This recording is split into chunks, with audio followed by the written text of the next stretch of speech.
Hi friends, last class ನಾವು November ಮಂತಿನ first week current affairs ನೋಡಿದ್ವಿ. Let's continue with second week of November current affairs. ಇವತ್ತಿನ ಕ್ಲಾಸಲ್ಲಿ ನಾವು what are the topics we are covering is Vande Bharat, Vande Mataram 150 years ಆಗಿದೆ. ವಂದೇ ಮಾತರಂ ಬಲ್ದಿ 150 years ಆಗಿದೆ. This is our national song. Vande Bharatam ಇಂಡಿಯಾದು ನ್ಯಾಷನಲ್ ಸಾಂಗ್. ನ್ಯಾಷನಲ್ ಆ್ಯಂಥಮ್ ಯಾವ್ದು ಹೇಳ್ಬೋದಾ? National anthem is Jana Gana Mana. This is our national song. ಇದು ಬರ್ದು 150 ಇಯರ್ಸ್ ಆಗಿದೆ. This was written 150 years ago in 1875.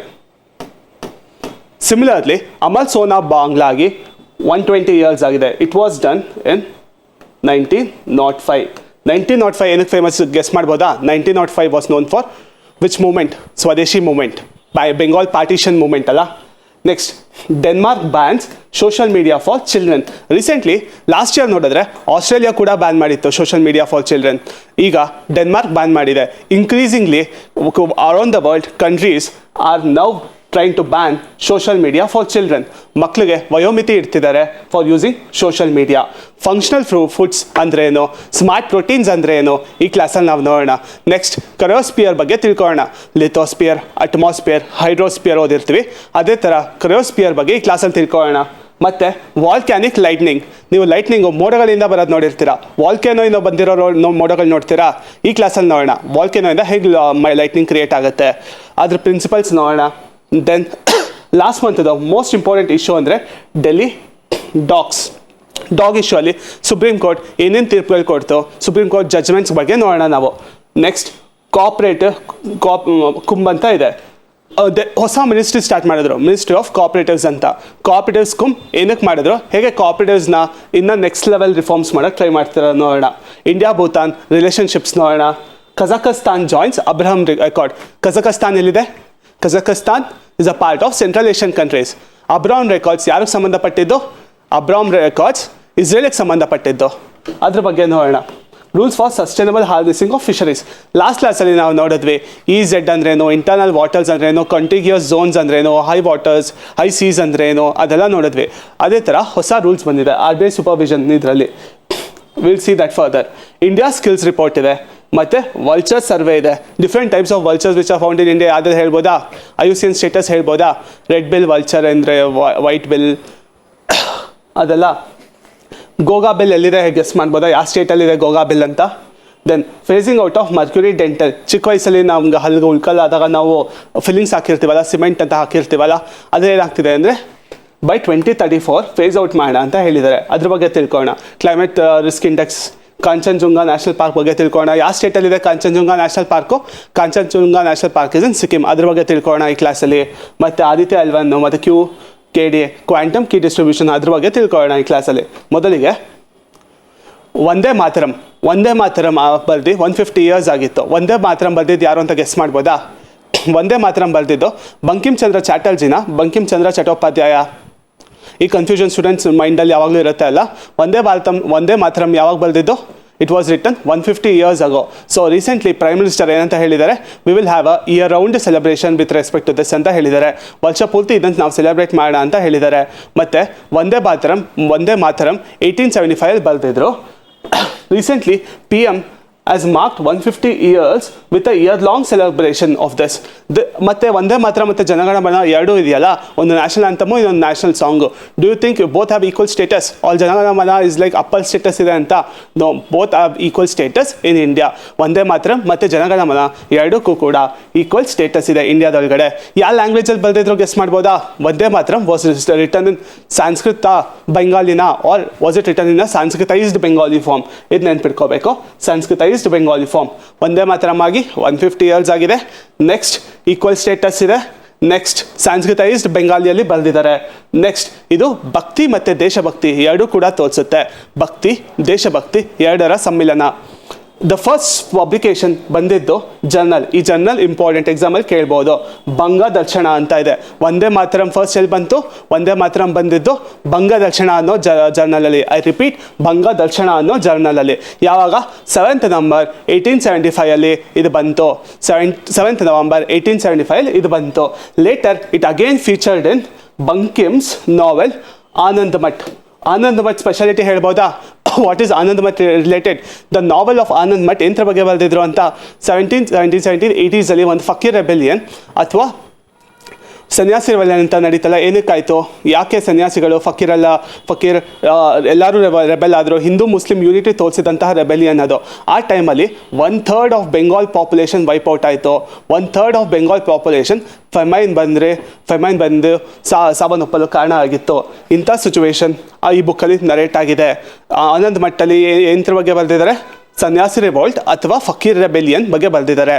Rebellion ಏನಕ್ಕಾಯಿತು? ಮುಂದಿನ ಸ್ಲೈಡ್ಸಲ್ಲಿ ನೋಡೋಣ. ಮತ್ತು ಹಿಂದೆ ಮಾತಾಡ್ತಿದ್ವಲ್ಲ, ಬಂಕಿಮ್ ಚಂದ್ರ ಚಟ್ಟೋಪಾಧ್ಯಾಯ, ಬಂಕಿಮ್ ಚಂದ್ರ ಚಾಟರ್ಜಿ ಇಬ್ಬರು ಒಂದೇನಾ ಅಂತ ನೋಡೋದಾದರೆ, ಈ ಬೆಂಗಾಲಿಯಲ್ಲಿ ಕೆಲವು ವರ್ಡ್ಸ್ ಇದೆ. ಎಕ್ಸಾಂಪಲ್, ಚಟ್ಟೋಪಾಧ್ಯಾಯ ಅಂದರೆ ಸಾನ್ಸ್ಕ್ರೈಸ್ ವರ್ಷನ್ ಇಲ್ವಿ, ಚಾಟರ್ಜಿ ಇದ್ರದ್ದು ಸಾನ್ಸ್ಕ್ರೈಸ್ ವರ್ಷನ್ ಆಗಿರುತ್ತೆ. ಅದೇ ಚಾಟರ್ಜಿ ಅಂದಿದ್ದು ಬ್ರಿಟಿಷ್ ವರ್ಷನ್ ಆಗಿರುತ್ತೆ. ಈಗ ಇಂಡಿಯಾನೇ ಅವರು ಸಿಂಧು ರಿವರ್ನೇ ಇಂಡೋಸ್ ಅಂತ ಕರೆದವರು ಅವರು. ಆ ಥರ ಚಟ್ಟೋಪಾಧ್ಯಾಯ ಚಾಟರ್ಜಿ ಆಗಿದೆ, ಮುಖ್ಯೋಪಾಧ್ಯಾಯ ಅನ್ನೋದು ಮುಖರ್ಜಿ ಆಗಿದೆ, ಬಂಡೋಪಾಧ್ಯಾಯ ಅನ್ನೋದು ಬ್ಯಾನರ್ಜಿ ಆಗಿದೆ. ಈ ಥರ ಟ್ರಾನ್ಸ್ಲೇಷನ್ಸ್ ಅಕ್ರಾಸ್ ಲ್ಯಾಂಗ್ವೇಜಸ್ ಇದೆ. ಸೊ ಬಂಕಿಮ್ ಚಂದ್ರ ಚಾಟರ್ಜಿ ಮತ್ತು ಬಂಕಿಮ್ ಚಂದ್ರ ಚಟ್ಟೋಪಾಧ್ಯಾಯ ಇಬ್ಬರು ಕೂಡ ಒಬ್ಬರೇ. ಇವ್ರಿಗೆ Bengal literally one of the pioneer figure ಅಥವಾ ಶ್ರೇಷ್ಠ ವ್ಯಕ್ತಿ ಅಂತ ಹೇಳ್ಬೋದು. ಏನಂತ ಟೈಟಲ್ ಕೊಟ್ಟಿದ್ರು ಇವ್ರಿಗೆ ಸಾಹಿತ್ಯ ಸಾಮ್ರಾಟ್ ಅಂತ ಟೈಟಲ್ ಕೊಟ್ಟಿದ್ರು. ಬಂಕಿಮ್ ಚಂದ್ರ ಚಟ್ಟೋಪಾಧ್ಯಾಯ ಅವ್ರಿಗೆ ಬೆಂಗಾಲ್ ಲಿಟರೇಚರಲ್ಲಿ ಸಾಹಿತ್ಯ ಸಾಮ್ರಾಟ್ ಅನ್ನೋ ಟೈಟಲ್ ಬಂದಿತ್ತು. This was the title which was given to him. What was the title given to him? Sahitya Samrat. And he was known as the pioneer of Bengal Renaissance. Bengal ರೆನೈಸಾನ್ಸಿನ ಪಯನಿಯರ್ ಇವರಾಗಿದ್ದರು. Bankim Chandra Chatterjee was known as Sahitya Samrat. He was a pioneer of Bengal Renaissance. He had written Anand Math. His first publication ಅಲ್ಲಿ ಎಲ್ಲಿ ಬಂತು? Vande Mataram was seen in ಬಂಗ ದರ್ಶನ. ಈ key points ಎಲ್ಲ ನೆನ್ಪಿಟ್ಕೋಬೇಕು. Is famous works ಅಲ್ಲಿ ಆನಂದ್ ಮಠ್, ದುರ್ಗೇಶ್ ನಂದಿನಿ, ಕಪಾಲ್ ಕುಂದಲ, ಇದು ಇಂಪಾರ್ಟೆಂಟು. ದೇವಿ ಚೌಧರಾಣಿ, ಎಷ್ಟೊಂದು ಸರಿ UPSC ಈ ಟರ್ಮ್ಸ್ ಬಂದಿದೆ. ದೇವಿ ಚೌಧರಾಣಿ. This book is important. You have to remember this book, Devi Chaudhrani. What are the famous works? Anand Math ನೆನ್ಪಿಟ್ಕೊಳ್ಳಿ, ಮತ್ತು ದೇವಿ ಚೌಧರಾಣಿ ಎರಡು ನೆನ್ಪಿಟ್ಕೊಳ್ಳಿ, ಮತ್ತು ಅವ್ರ ಟೈಟಲ್ ಸಾಹಿತ್ಯ ಸಾಮ್ರಾಟ್ ನೆನ್ಪಿಟ್ಕೊಳ್ಳಿ. ಟು ಕ್ವಿಕ್ಲಿ ರಿಕ್ಯಾಪ್, 150 years ಆಗಿದೆ. Equal in status with Jana Gana Mana, Sanskritise Bengali, Banga Darshan, Anand Math book. Then Sanskritise Bengali, Banga Darshan again, both Chatterjee and Chattopadhyay one and the same. Sahitya Samrat was is title. Anand Math ಮತ್ತು ದೇವಿ ಚೌಧರಾಣಿ ಇದರಲ್ಲಿ ಬಂತು. ಆನಂದ್ ಮಠಲ್ಲಿ ಒಂದು ರೆಬೆಲಿಯನ್ ಬಗ್ಗೆ ಮಾತಾಡ್ತಾರೆ. ಅದೇ ಫೇಮಸ್ ಫಕೀರ್ ರೆಬೆಲಿಯನ್ ಅಥವಾ ಸನ್ಯಾಸಿ ರಿವೋಲ್ಟು. ಏನಕ್ಕಾಗುತ್ತೆ ಅಂದರೆ 1770s ಬೆಂಗಾಲ್ ಎಂದೂ ಕೇಳರಿಯದ ಒಂದು ಫೆಮೈನ್ ಎದುರಿಸಬೇಕಾಗುತ್ತೆ, ಒಂದು ಬರಗಾಲ ಎದುರಿಸಬೇಕಾಗುತ್ತೆ. ಇಂತಹ ಸಮಯದಲ್ಲಿ ಏನಾಗಿತ್ತು? 1/3 of Bengal population was wiped out. 1/3 of Bengal population got killed, were dead. ಈ ಟೈಮಲ್ಲಿ 1770s ಆಗಿರೋ ದ ಗ್ರೇಟ್ ಬೆಂಗಾಲ್ ಫೆಮೈನ್ ಟೈಮಲ್ಲಿ, ಈ ಬರಗಾಲದ ಸಮಯದಲ್ಲಿ sannyasis dependent on local arms. ಅಲ್ಲಿದ್ದ ಸನ್ಯಾಸಿಗಳು ಏನು ಮಾಡ್ತಿದ್ರು? ಲೋಕಲಿ ಪೀಪಲ್ ಕೊಟ್ಟಿದ್ದ ಭಿಕ್ಷೆಗಳು ಅಥವಾ ಉಪಹಾರದ ಮೇಲೆ ಬದುಕ್ತಿದ್ರು. ಮತ್ತು ಇನ್ನೊಂದು ಪ್ರಾಬ್ಲಮ್ ಆಗಿತ್ತು, ಅಲ್ಲಿದ್ದ ಪಿಲ್ಗ್ರಿಮ್ ಜಾಗಗಳಿಗೆ ಪಿಲ್ಗ್ರಿಮ್ ಟ್ಯಾಕ್ಸ್ ಅಂತ ಹಾಕಕ್ಕೆ ಸ್ಟಾರ್ಟ್ ಮಾಡಿದ್ರು. Because of this pilgrim tax and sanyasi were not getting their local alms. People had nothing to give. People ಹತ್ರ ಏನೂ ಇರಲಿಲ್ಲ ಕೊಡೋಕ್ಕೆ, ಯಾಕಂದರೆ ಅವ್ರ ಹತ್ರನೇ ಏನೂ ಇರಲಿಲ್ಲ. So that led to starvation of the sanyasis and they revolted. Local zamindars also harassed. ಯಾವ ಥರ ಮಾಡಿದ್ರು? ಟ್ಯಾಕ್ಸೇಷನ್ ಜಾಸ್ತಿ ಮಾಡೋದು, ರೆವೆನ್ಯೂ ಕ್ರೈಸಿಸ್ ಇತ್ತು, ಎಕ್ಸೆಸಿವ್ ಡಿಮ್ಯಾಂಡ್ ಮಾಡ್ತಾಯಿದ್ರು ರೆವೆನ್ಯೂನ, ಪಿಲ್ಗ್ರಿಮೇಜ್ಗೆ ರೆಸ್ಟ್ರಿಕ್ಷನ್ಸ್ ಮಾಡ್ತಾಯಿದ್ರು, ಪಿಲ್ಗ್ರಿಮ್ ಟ್ಯಾಕ್ಸ್ ಹಾಕ್ತಾಯಿದ್ರು. ಇಂಥ ಸಿಚುವೇಷನಲ್ಲಿ ಅವ್ರು ರಿವೋಲ್ಟ್ ಆದರು. ರಿವೋಲ್ಟ್ ಯಾವ ರೀತಿ ಇತ್ತು? ಗೊರಿಲ್ಲಾ ಸ್ಟೈಲ್ ಆಫ್ ವಾರ್ಫೇರ್ ಇರುತ್ತೆ. ನೀವು ನೆನ್ಪಿಡ್ಬೋದು, ಛತ್ರಪತಿ ಶಿವಾಜಿ ಕೂಡ was famous for this guerrilla type of warfare. ಮರಾಠಾಸಲ್ಲೂ ಕೂಡ ಈ ಗೊರಿಲ್ಲಾ ಟೈಪ್ ಆಫ್ ವಾರ್ಫೇರ್ಸ್ ಇರುತ್ತೆ. ಸಿಮಿಲರ್ಲಿ ಬೆಂಗಾಲಲ್ಲೂ ಕೂಡ ಗೊರಿಲ್ಲಾ ವಾರ್ಫೇರ್ ನಡೀತು ಆ ಕಾಲದಲ್ಲಿ. They raided on company factories, clashed with British police ಮತ್ತು troops. This movement marked Hindu-Muslim unity. Hindu sannyasis ಮತ್ತು Muslim fakir together joined hands for this revolt. This was the early marking of Hindu ಮತ್ತು Muslim unity. 2008 prelims questions ಬಂದಿದೆ. Anand Math which contains the song Vande Mataram was written by Bankim Chandra ಚಟ್ಟೋಪಾಧ್ಯಾಯ್. Anand Math ಯಾರು ಬರೆದಿದ್ದು? ಬಂಕಿಂ ಚಂದ್ರ ಚಟ್ಟೋಪಾಧ್ಯಾಯ್ ಬರೆದಿದ್ದು. Anand Math is about Fakir rebellion and Sanyasi revolt. Later similarly Amar Sonar Bangla ಅಂತ ಇದೆ. ಸೋನಾ ಅಂದ್ರೇನು? Gold. ಯಾವಾಗ ಬಂದಿದ್ದು? 1905 ಸ್ವದೇಶಿ ಮೂಮೆಂಟಲ್ಲಿ ಬಂದಿದ್ದು. ಸ್ವದೇಶಿ ಮೂಮೆಂಟ್ ಅಥವಾ ಆ್ಯಂಟಿ ಬೆಂಗಾಲ್ ಪಾರ್ಟಿಷನ್ ಮೂಮೆಂಟ್ ಏನಕ್ಕಾಯಿತು? They wanted to split Bengal. But British ಕೊಟ್ಟಿದ್ದ ರೀಸನ್ ಏನು ಬೆಂಗಾಲ್ ಸ್ಪ್ಲಿಟ್ ಮಾಡೋಕ್ಕೆ?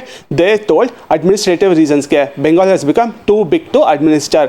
ಅಂದರೆ ತುಂಬ ದೊಡ್ಡ ಪ್ರಾವಿನ್ಸ್ ಆಗಿದೆ, ಅದಕ್ಕೆ ನಾವು ಎರಡು ಸ್ಪ್ಲಿಟ್ ಮಾಡ್ತೀವಿ.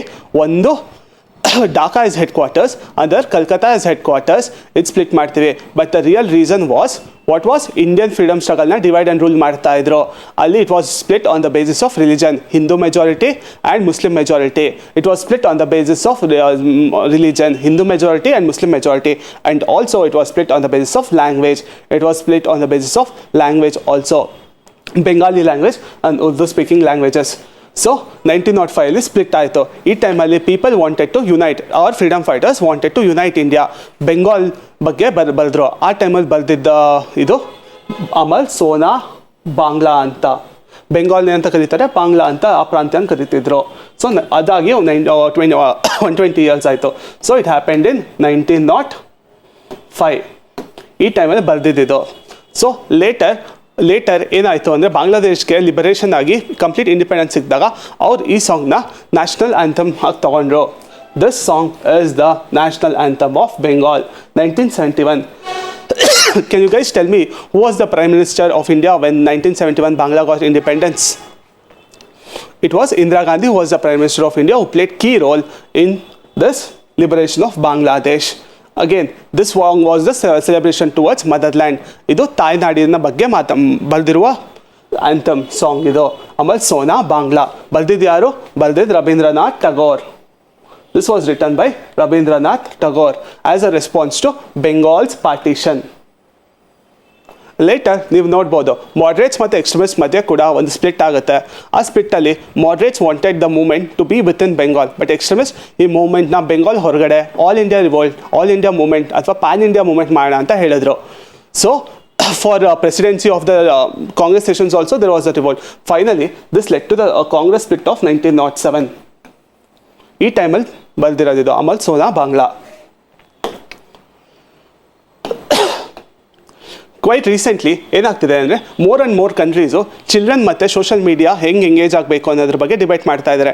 Denmark recently put a ban on social media for children below 15 years. 15 ಇಯರ್ಸ್ಗಿಂತ ಕಡಿಮೆ ವಯಸ್ಸಿರೋ ಮಕ್ಕಳಿಗೆ ಸೋಷಿಯಲ್ ಮೀಡಿಯಾ ಯೂಸ್ ಮಾಡಬಾರ್ದು ಅಂತ ಹೇಳಿದ್ದಾರೆ. ಅವ್ರು ಕೊಟ್ಟಿರೋ ಕಾರಣಗಳೇನೆಂದರೆ, ಈ ಸೋಷಿಯಲ್ ಮೀಡಿಯಾ ಅಡಿಕ್ಷನ್ ಆಗ್ತಾ ಇದ್ದಾರೆ, ಅವ್ರದ್ದು ಮೆಂಟಲ್ ಹೆಲ್ತ್ ಡಿಕ್ಲೈನ್ ಆಗ್ತಾ ಇದೆ, ಅವ್ರದ್ದು ಡೇಟಾ ಪ್ರೈವಸಿ ಇಶ್ಯೂಸ್ ಇದೆ, ಅದು ಕೊಟ್ಟಿದ್ದಾರೆ. ಈ ಹಿಂದೆ ನೋಡಬೇಕಾದ್ರೆ last year Australia also put a ban here. Similarly, last year Australia had put a similar ban in 2024. Several European Union nations are also putting this ban. The age restriction says 15 ಆದಮೇಲೆ 15 under 15 ಇದ್ದರೆ restricted use, 13 to 15 ಇದ್ದರೆ limited use ಇರುತ್ತೆ with parental consent. 13 to 15 years ಇರೋರು ಪೇರೆಂಟ್ದು consent ತೊಗೋಬೇಕು. And there is a limited use on this. Argument against ಏನಕ್ಕೆ ban ಮಾಡಬೇಕು, ಏನಕ್ಕೆ ಬ್ಯಾನ್ ಮಾಡಬಾರ್ದು ಅಂತ ಮಾತಾಡ್ತಿದ್ದೀವಿ. ಏನಕ್ಕೆ ಬ್ಯಾನ್ ಮಾಡಬೇಕು? ಹೌದು, ಮೆಂಟಲ್ ಹೆಲ್ತ್ ಇಶ್ಯೂಸ್ ಇದೆ, childrens more and more social media use ಮಾಡ್ತಾ ಇದ್ದಾರೆ, ಅವ್ರ ಪ್ರೈವಸಿ ಇಶ್ಯೂಸ್ ಇದೆ, ಮತ್ತು they are over using it, addict ಆಗ್ತಾ ಇದ್ದಾರೆ. ಮತ್ತು you can see online games, blue whale challenge, ಆ ಥರ ಎಲ್ಲ ಚಾಲೆಂಜಸ್ ಇದೆ. There are so many cons here. ಮತ್ತು ಡೋಪಮಿನ್ ಇಶ್ಯೂಸ್ ಇದೆ, ಆ ಥರ ಎಲ್ಲ ಆಗ್ತಾಯಿದೆ. ಸೈಬರ್ ಬುಲ್ಲಿಂಗ್ ಆಗ್ತಾ ಇದೆ, ಆ ರೀಸನ್ಸ್ ಇದೆ ಆನ್ಲೈನಲ್ಲಿ. ಏನಕ್ಕೆ ಮಾಡಬಾರ್ದು? Arguments against the ban. ಈ ಥರ ಬ್ಯಾನು ಸೌತ್ ಕೊರಿಯಾ ಕೂಡ ಟ್ರೈ ಮಾಡಿತ್ತು. ಸೌತ್ ಕೊರಿಯಾದಲ್ಲಿ, you should remember this, South ಕೊರಿಯಾದಲ್ಲಿ ಒಂದು ಲಾ ಪಾಸ್ ಮಾಡಿದ್ರು. ಈ ಲಾ ಹೆಸರು ಸಿಂಡ್ರೆಲಾ ಲಾ. ಆ ಲಾ ಪಾಸ್ ಮಾಡಿ ಈ ಥರ ಬ್ಯಾನ್ ಮಾಡೋಕ್ಕೆ ಟ್ರೈ ಮಾಡಿದಾಗ ಚಿಲ್ಡ್ರನ್ ಏನು ಮಾಡಿದ್ರು, ಇದರಲ್ಲಿ ಬರೋ ಮೋಸ್ಟ್ ಇಂಪಾರ್ಟೆಂಟ್ ಪ್ರಾಬ್ಲಮ್ ಅಂದರೆ ಏಜ್ ವೆರಿಫಿಕೇಷನ್ ಪ್ರಾಸೆಸ್. ಇಲ್ಲಿ ಏಜ್ ವೆರಿಫಿಕೇಷನ್ ಪ್ರಾಸೆಸ್ ಹೇಗೆ ಮಾಡೋದು ಅನ್ನೋದು ಗೊತ್ತಾಗಿರಲ್ಲ. So the loophole happened because of age verification process. ಅದರಿಂದ ಸ್ಟೂಡೆಂಟ್ಸ್ ಏನು ಮಾಡಿದ್ರು, ದೇ ಡೆಡ್ ಐಡೆಂಟಿಟಿ ಥೆಫ್ಟ್ ಮಾಡಿದ್ರು. ಅಂದರೆ ಐಡೆಂಟಿಟಿ ಥೆಫ್ಟ್ ಅಂದರೆ ಏನು, ಅವರು ಬೇರೆಯವ್ರ ಥರ ಅಕೌಂಟ್ ಕ್ರಿಯೇಟ್ ಮಾಡಿ, ಇಫ್ ಸಮನ್ ಏಜಸ್ 9, 10 ಅವ್ರ ಏಜ್ನ 20, 21 ಅಂತ ಹಾಕ್ಬಿಟ್ಟು they started using it. So there was a loophole in this Cinderella law also. What was the loophole? Loophole was identity theft. ಇಂಥ ಪ್ರಾಬ್ಲಮ್ಸ್ ಇದ್ದಾಗ most important age verification problem ಆಗಿರುತ್ತೆ. Then shared device usage. ಈಗ ನಮ್ಮ Indian parents ಅಥವಾ Indian children ಮಧ್ಯೆ ಏನಾಗಿರುತ್ತೆ ಅಂದರೆ, ಎಷ್ಟೊಂದು ಜನಕ್ಕೆ ಮೊಬೈಲ್ ಯೂಸ್ ಮಾಡೋಕ್ಕೆ, ಸೋಷಿಯಲ್ ಮೀಡಿಯಾ ಯೂಸ್ ಮಾಡೋಕ್ಕೆ ಪ್ರಾಬ್ಲಮ್ಸ್ ಆಗಿರುತ್ತೆ, ಅಥವಾ ಫಿನಾನ್ಷಿಯಲ್ ಟ್ರಾನ್ಸಾಕ್ಷನ್ ಮಾಡೋಕ್ಕೆ. So parents will depend on children. Parents ಎಲ್ಲರೂ ಚಿಲ್ಡ್ರನ್ ಮೇಲೆ ಡಿಪೆಂಡ್ ಆಗಿರ್ತಾರೆ for how to use mobile, how to do social media transaction, financial transactions ಅದೆಲ್ಲ. ಬಟ್ ನೀವೇ ಮಕ್ಕಳನ್ನೇ ಏನಾದರೂ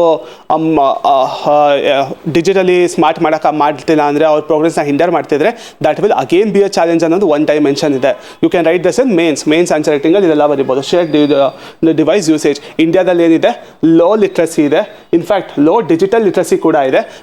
ಕಿಡ್ಸು ಪೇರೆಂಟ್ಸ್ನ ಹೆಲ್ಪ್ ಮಾಡ್ತಾರೆ with respect to dealing with online. ಇದೆಲ್ಲ parental regulation is becoming unrealistic. ಮತ್ತು ದ ರಿಯಲ್ ರೀಸನ್ ಏನಂದರೆ, ID based checking is difficult.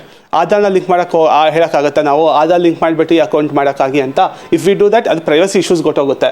So that's the problem. ಮತ್ತು only 40% of Indians can perform basic computer task.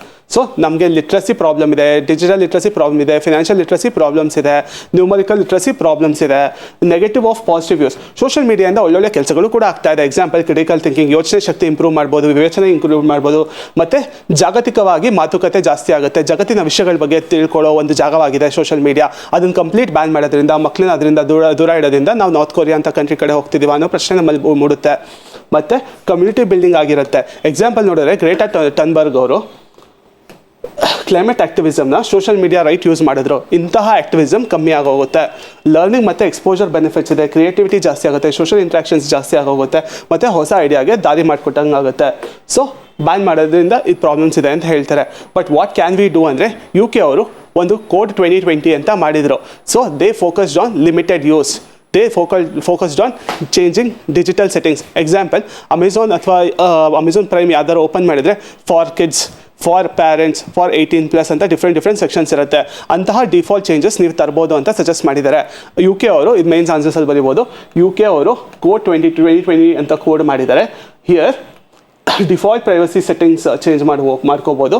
Minimum risk platform ಆಗಿ design ಮಾಡುವಾಗಲೇ changes ಮಾಡ್ಬೋದು. For children friendly website designs ಮಾಡ್ಬೋದು, ಮತ್ತು continuous monitoring of tech designs and digital ಸೇಫ್ಟಿನ school ಕರಿಕ್ಯುಲಮಲ್ಲೇ include ಮಾಡಬೇಕು. School text ಬುಕ್ಸಲ್ಲೇ how to use digital, how to be safe, click baits ಅಥವಾ ಟ್ರೋಜನ್ಸ್ ಆಗಿರ್ಬೋದು, ಸ್ಪೈವೇರ್ ಆಗಿರ್ಬೋದು, ಮಾಲ್ವೇರ್ ಆಗಿರ್ಬೋದು, ಇಂಥದ್ರಿಂದ ಹೇಗೆ ಸೇಫ್ ಆಗಿರಬೇಕು. ಎಸ್ಪೆಷಲಿ ಫಿನಾನ್ಷಿಯಲ್ ಫ್ರಾಡ್ ಜಾಸ್ತಿ ಆಗ್ತಿರೋ ಟೈಮ್ ಇದು, ಇದರಿಂದ ಹೆಂಗೆ ಸೇಫ್ ಆಗಿರ್ಬೋದು ಅಂತ ಸ್ಕೂಲ್ ಕರಿಕ್ಯುಲಮಲ್ಲೇ ಹೇಳ್ಕೊಡೋದು ಒಳ್ಳೆಯದು. ನೆಕ್ಸ್ಟ್, ಶೇರೆಂಟಿಂಗ್. ನಮಗೆ ಪೇರೆಂಟಿಂಗ್ ಅಂದರೆ ಗೊತ್ತು. ಪೇರೆಂಟಿಂಗ್ ಏನಾದರೆ ಏನು, ಮಕ್ಕಳನ್ನ ಬೆಳೆಸೋದು, ಅದನ್ನು ಪೇರೆಂಟಿಂಗ್ ಅಂತ ಕರಿತೀವಿ. ಅದೇ ಶೇರ್ ರೆಂಟಿಂಗ್ ಅಂದರೆ ಏನು, ಈಗೇನಾಗ್ತಿದೆ ಅಂದರೆ, ಪೇರೆಂಟ್ಸ್ ಮಗು ಆಗಿದ ತಕ್ಷಣ ಮಗುಗೊಂದು ಅಕೌಂಟ್ ಕ್ರಿಯೇಟ್ ಮಾಡ್ತಾರೆ. ಫೇಸ್ಬುಕ್ಕಲ್ಲೋ, ಇನ್ಸ್ಟಾಗ್ರಾಮಲ್ಲೋ, ಎಲ್ಲ ಕಡೆ ಅವ್ರು ಎಲ್ಲ ಫೋಟೋಸ್ ಹಾಕೋಕ್ಕೆ ಸ್ಟಾರ್ಟ್ ಆಗ್ತಿರ್ತಾರೆ. ಮಾಡ್ತಾ ಅವ್ರು ಓವರ್ ಶೇರ್ ಮಾಡ್ತಾರೆ ಮಗು details. Children will be under the guardian up to 18 years. So they overshare this. ಈ ಪ್ರಾಸೆಸಲ್ಲಿ ಏನಾಗುತ್ತೆ ಅಂದರೆ, ಮಗು 18 years ಆದಮೇಲೆ may be he didn't like it, or whatever happen he didn't like it, ಅವ್ರು consent ತೊಗೊಂಡಿರಲ್ಲ. It's also ethical issue.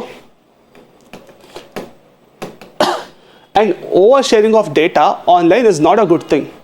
Parents overshare kids' data online. Sharenting ಅಂದರೆ ಏನು? Sharenting ಅಂದರೆ ಹೊಸ ಟರ್ಮ್ ಇದು. Parents oversharing kids' data online. Sharenting ಅಂದರೆ parents over sharing kids data online, ಅದನ್ನು sharenting ಅಂತಾರೆ. ಇದು ಒಂದು ಲೀಗಲ್ ಡಿಸ್ಕಷನ್ ಬೇಕು. ಇದನ್ನು ಪಾಯಿಂಟ್ಔಟ್ ಮಾಡಿದ್ದು ಯಾರು ಅಂದರೆ ಅಸ್ಸಾಂ ಪೊಲೀಸವರು ಶೇರೆಂಟಿಂಗ್ ಬಗ್ಗೆ ಮಾತಾಡಿದ್ದಾರೆ. ಮತ್ತು ಪೇರೆಂಟ್ಸ್ಗೆ ವಾರ್ನ್ ಮಾಡಿದ್ದಾರೆ, ಈ ಶೇರೆಂಟಿಂಗ್ ಒಳ್ಳೇದಲ್ಲ ಅಂತ. What is sharenting? It's parents over sharing kids data.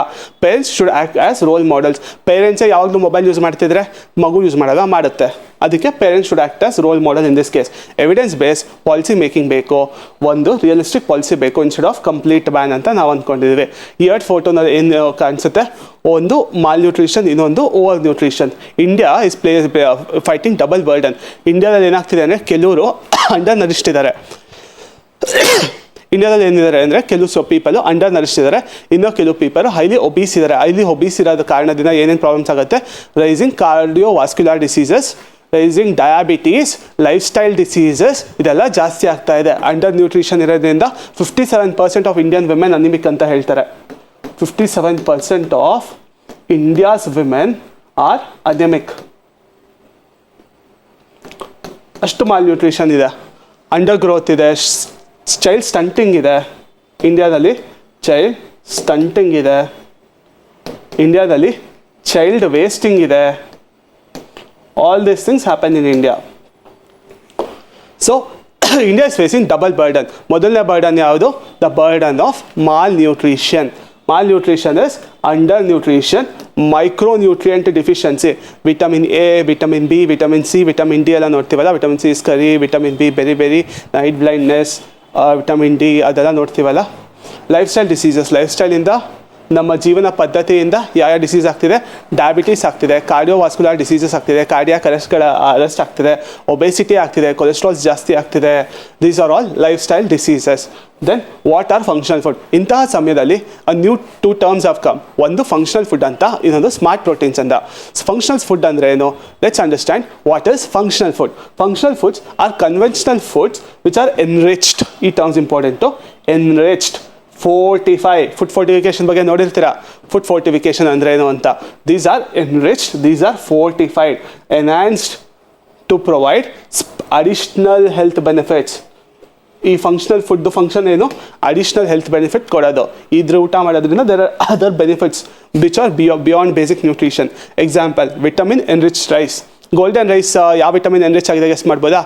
Golden rice is which vitamin enriched? Golden rice is vitamin A enriched. ಅದೇ ಥರ omega 3 ಫ್ಯಾಟಿ ಆ್ಯಸಿಡ್ ಎನ್ರಿಚ್ ಮಾಡ್ಬೋದು, omega 3 ಫೋರ್ಟಿಫೈಡ್ ಮಿಲ್ಕ್ ಇದೆಲ್ಲ ಎನ್ರಿಚ್ ಮಾಡ್ತಾರೆ. Zinc enriched ಇರುತ್ತೆ, vitamin A enriched ಇರುತ್ತೆ, omega 3 enriched ಇರುತ್ತೆ. ಇದರ ಜೊತೆ ಸ್ವಲ್ಪ ಟೆಕ್ನಾಲಜೀಸ್ ಕೂಡ ಬಂದಿದೆ. Technologies used is nutrigenomics. What is nutrigenomics? Nutrigenomics split ಮಾಡಿದ್ರೆ 2 ವರ್ಡ್ ಇದೆ, ನೆನಪಿದೆಯಾ? ನ್ಯೂಟ್ರಿಷನ್ ಮತ್ತು ಜೀನೋಮ್ ಅಂತ. Nutrition and genome. Nutrition. What is nutrigenomics? It is a interaction. It is an interaction between 2 things. What are the nutrition and genes? Jeans ಮತ್ತು nutrition ಎರಡರ ಇಂಟರ್ಪ್ಲೇನೆ ನ್ಯೂಟ್ರಿಜಿನೋಮಿಕ್ಸ್. ಈ functional ಫುಡ್ಸಲ್ಲಿ ಹೊಸ technology ಈಗ ಬರ್ತಿದೆ. ಆ ಟೆಕ್ನಾಲಜಿ ಯಾವ್ದು ಅಂತ ಸ್ವಲ್ಪ ಅರ್ಥ ಮಾಡ್ಕೊಳ್ಳೋಣ. First one is nutrigenomics. Nutrigenomics is a interaction between nutrition and genes. How different nutrition ಅಥವಾ how genes respond or express themselves in these different nutritional conditions. That is nutrigenomics. Fortification ಗೊತ್ತು. Food fortification ಅಂದ್ರೆ ಏನು? What is food fortification? Food fortification ಅಂದರೆ enriching with certain fortified minerals ಅಥವಾ protein ಅಥವಾ vitamins. Example, folic acid enrichment ಆಗಿರುತ್ತೆ, iron rich ಮಾಡಿರ್ತೀವಿ, iron rich tablets ಅಥವಾ iron rich content ಕೊಟ್ಟಿರ್ತೀವಿ, ಫುಡ್ ಫೋರ್ಟಿಫಿಕೇಶನ್ ಮಾಡಿರ್ತೀವಿ. Next is biofortification. ಈ ಬಯೋಫೋರ್ಟಿಫಿಕೇಶನ್ ಅಂದರೆ ಏನು ಅಂತ ನೋಡೋಣ. It is improving the nutrient content. Fortification ಏನು ಮಾಡಿರ್ತೀವಿ? ನ್ಯೂಟ್ರಿಯೆಂಟ್ ಕಂಟೆಂಟ್ ಜಾಸ್ತಿ ಮಾಡಿರ್ತೀವಿ. ಬಯೋಫೋರ್ಟಿಫಿಕೇಶನಲ್ಲಿ it is improving the nutrient content by through crop breeding methods. Crop breeding methods use ಮಾಡಿಕೊಂಡು ಬಯೋಫೋರ್ಟಿಫಿಕೇಶನ್ ಅಲ್ಲ, ಕ್ರಾಪ್ ಬ್ರೀಡಿಂಗ್ ಮೆಥಡ್ಸ್ ಯೂಸ್ ಮಾಡಿಕೊಂಡು ನ್ಯೂಟ್ರಿಯೆಂಟ್ ವ್ಯಾಲ್ಯೂ ಆಫ್ ದ ಫುಡ್ನ increase ಮಾಡಿರ್ತೀವಿ ನಾವು. 3D ಪ್ರಿಂಟಿಂಗ್ ಗೊತ್ತು. 3D ಫುಡ್ ಪ್ರಿಂಟಿಂಗ್ ಏನು? Customised food, person specific food. ಆ ವ್ಯಕ್ತಿಗೆ ಏನೇನು ಊಟಗಳ ಅಗತ್ಯ ಇದೆ. Customised means person specific. ಆ ವ್ಯಕ್ತಿಗೆ ಎಕ್ಸಾಂಪಲ್ ಕಸ್ಟಮೈಸ್ಡ್ ಶರ್ಟ್ ಅಥವಾ ಕಸ್ಟಮೈಸ್ ಕೇಕ್ ಅಂತ ಮಾಡ್ತೀವಲ್ಲ, ಅಂದರೆ ಆ ವ್ಯಕ್ತಿಗೆ ಅಗತ್ಯ ಇರೋ ರೀತಿ food. 3D food printing, nutrient precise food. ಆ ವ್ಯಕ್ತಿಗೆ ಏನೇನು ನ್ಯೂಟ್ರಿಷನ್ ಬೇಕು, ನ್ಯೂಟ್ರಿಷನ್ ಎಷ್ಟೆಷ್ಟು ಬೇಕು ಅದರ ಅಗತ್ಯ ಇರೋ ಫುಡ್ ತಯಾರು ಮಾಡ್ತೀವಿ. ಅದೇ 3D ಪ್ರಿಂಟಿಂಗ್ ಅಂದರೆ 3D ಫುಡ್ ಪ್ರಿಂಟಿಂಗ್ ಅಂತ ಬಂದಿದೆ. ಪರ್ಸನ್ ಸ್ಪೆಸಿಫಿಕ್, ನ್ಯೂಟ್ರಿಯೆಂಟ್ ಸ್ಪೆಸಿಫಿಕ್, ಅವ್ರಿಗೆ ಏನೇನು ನ್ಯೂಟ್ರಿಯೆಂಟ್ಸ್ ಅಗತ್ಯ ಇದೆ ಅದ್ರ ಮೇಲೆ ನಾವು ಫುಡ್ ಕೊಡ್ತೀವಿ. Bio processing using biological methods. ಎಷ್ಟೊಂದು ಟರ್ಮ್ಸ್ ಗೊತ್ತಲ್ಲ, ಬಯೋ ಆಸೆ, ಬಯೋಮಿಥನೇಷನ್ ಅದೆಲ್ಲ. ಅದೇ ಥರ bio processing methods, biological methods use ಮಾಡಿಕೊಂಡು will make the nutrient available for them. Indian examples ನೋಡೋದಾದರೆ, there is zinc enriched rice. There is zinc enriched rice that is developed by IIRR Hyderabad. Then iron rich pearl millet that is by ICRISAT. ಇವ್ರು ಮಾಡಿದ್ದಾರೆ. Indian ಎಕ್ಸಾಂಪಲ್ಸಲ್ಲಿ zinc enrich rice ಇದೆ ಮತ್ತು iron rich pearl millet ಇದೆ. Again we are focusing on nutrigenomics, biofortification, 3D food and bioprocessing, biological methods, 3D footprinting, customized food, nutrient specific food, biofortification, cropping methods use ಮಾಡ್ಕೊಂಡು nutrient enrich ಮಾಡಿದ್ದೀವಿ.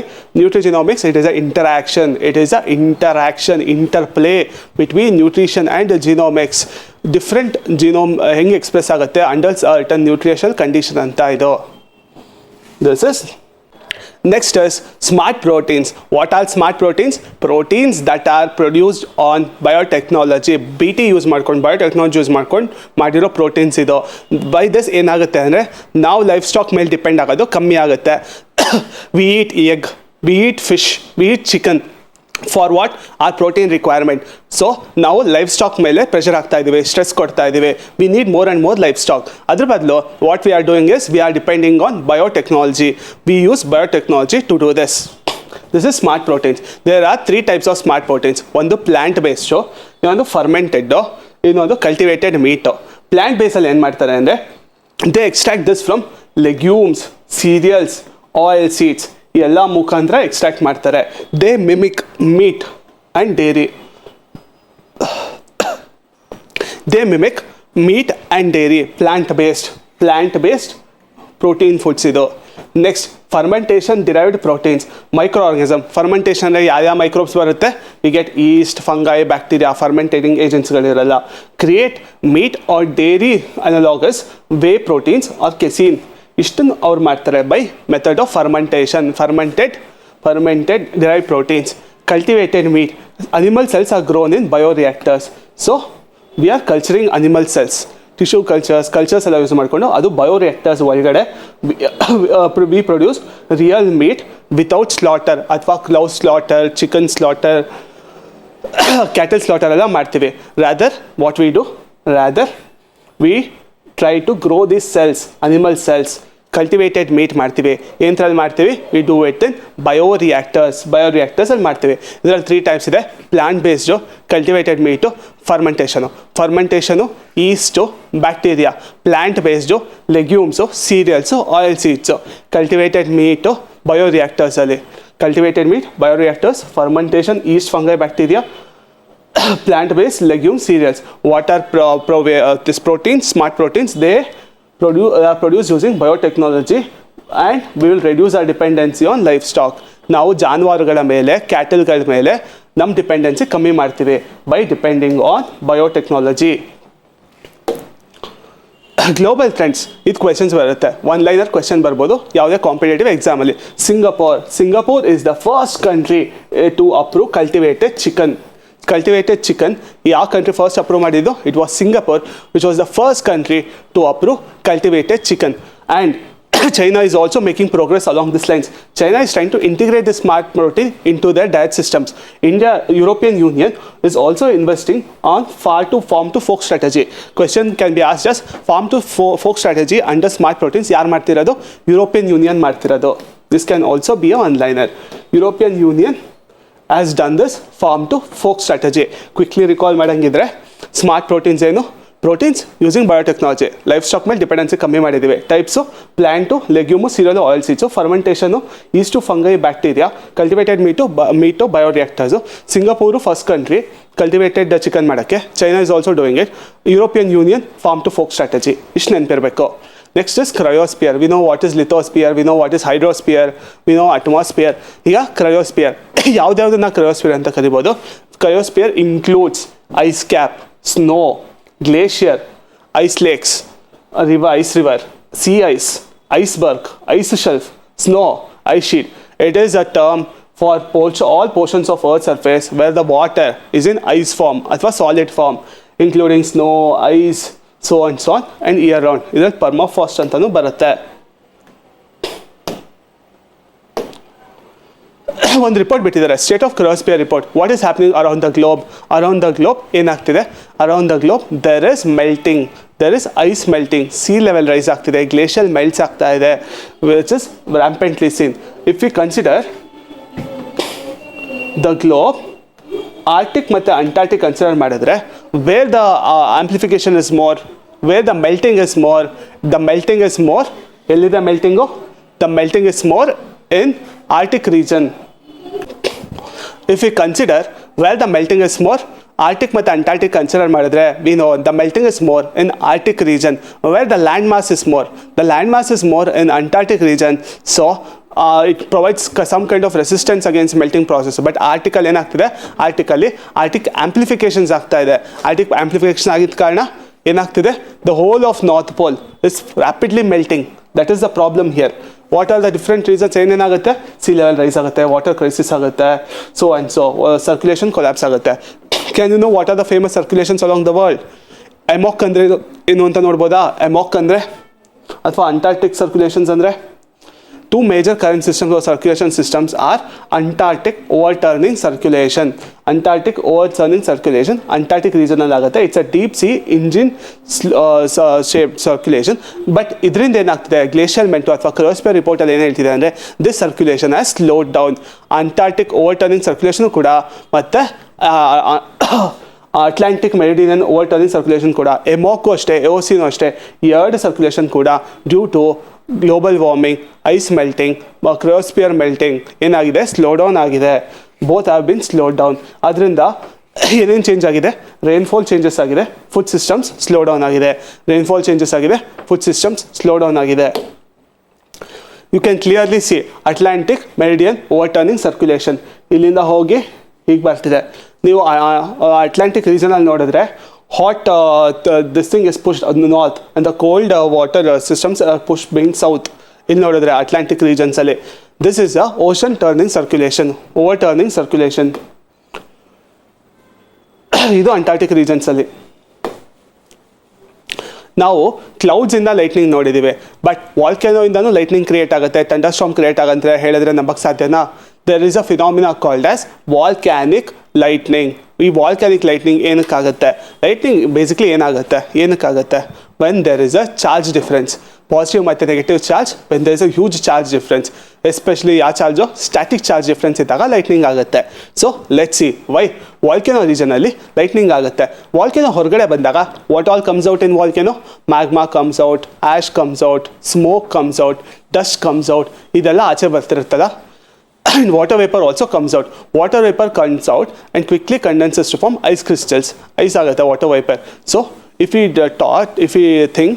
do we think that ಈ volcanic ಎರಪ್ಷನ್ನು ಒಂಥರ ಅರ್ತ್ನ cool ಮಾಡುತ್ತಾ ಅಥವಾ ಅರ್ತ್ನ ಇದನ್ನ ಹಾಟ್ ಮಾಡುತ್ತಾ? What process is this? ಹೆಂಗೆ ಅಫೆಕ್ಟ್ ಆಗುತ್ತೆ ವಾಲ್ಕೆನಿಕ್ ಎರಪ್ಷನ್ನು on earth? Volcanic eruption actually overall ಅರ್ತ್ನ ಕೂಲ್ ಮಾಡುತ್ತೆ because of one thing which is sulphur emissions.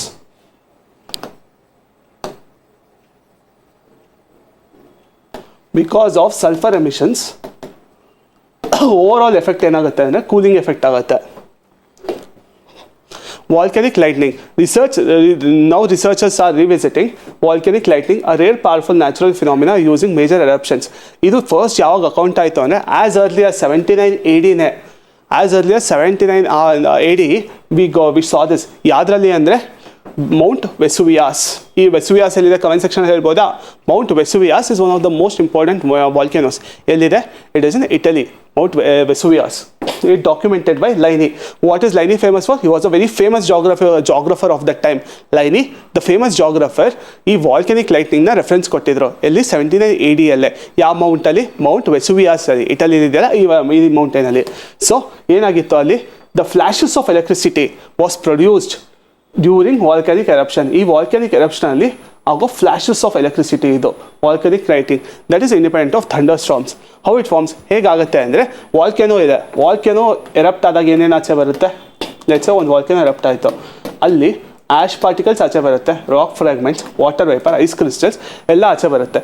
They start colliding inside the eruption plump.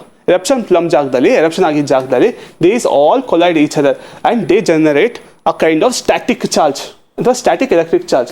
ಒಂದು ಕಡೆ ಪಾಸಿಟಿವ್ ಚಾರ್ಜ್, ನೆಗೆಟಿವ್ ಚಾರ್ಜ್. ಈ static charge create ಆಗುತ್ತೆ because of the materials which are coming out of volcano. ಈ water vapour ಆಗಿರ್ಬೋದು, rock, ash particles, ice crystals ಎಲ್ಲ ಆಗುತ್ತೆ. ಈ ಏನಾಗುತ್ತೆ ಅಂದರೆ ಮುಂದೆ ಈ ವಾಲ್ಕೆನಿಕ್ ಪ್ಲಂಬ್ ಇದೆಯಲ್ಲ, that itself will start acting like a cloud. ಈ volcanic plume will now act as a cloud, self contained cloud ಥರ ಆ್ಯಕ್ಟ್ ಆಗುತ್ತೆ. ಸೊ ದಿಸ್ ಕ್ಲೌಡ್ ಇಂದ ಥಂಡರ್ ಸ್ಟಾರ್ಮ್ ಬರಕ್ಕೆ ಸ್ಟಾರ್ಟ್ ಆಗುತ್ತೆ. This how volcanic lightning happens. Further in detail ನಾವು ನೋಡಬೇಕಾದ್ರೆ volcanic eruption ಆದಾಗ ash rock ice particle collide ಆಗುತ್ತೆ. ಈ ಕೊಲಿಷನ್ ಟೈಮಲ್ಲಿ ಏನಾಗುತ್ತೆ ಅಂದರೆ ಚಾರ್ಜ್ ಸಪ್ರೇಷನ್ ಆಗುತ್ತೆ. ಸೊ ಒಂದು ಕಡೆ ಪಾಸಿಟಿವ್ ಚಾರ್ಜ್ ಸಪ್ರೇಟ್ ಆಗುತ್ತೆ, ಇನ್ನೊಂದು ಕಡೆ ನೆಗೆಟಿವ್ ಚಾರ್ಜಸ್ ಸಪ್ರೇಟ್ ಆಗುತ್ತೆ ಈ volcanic ಪ್ಲಂಬಲ್ಲಿ.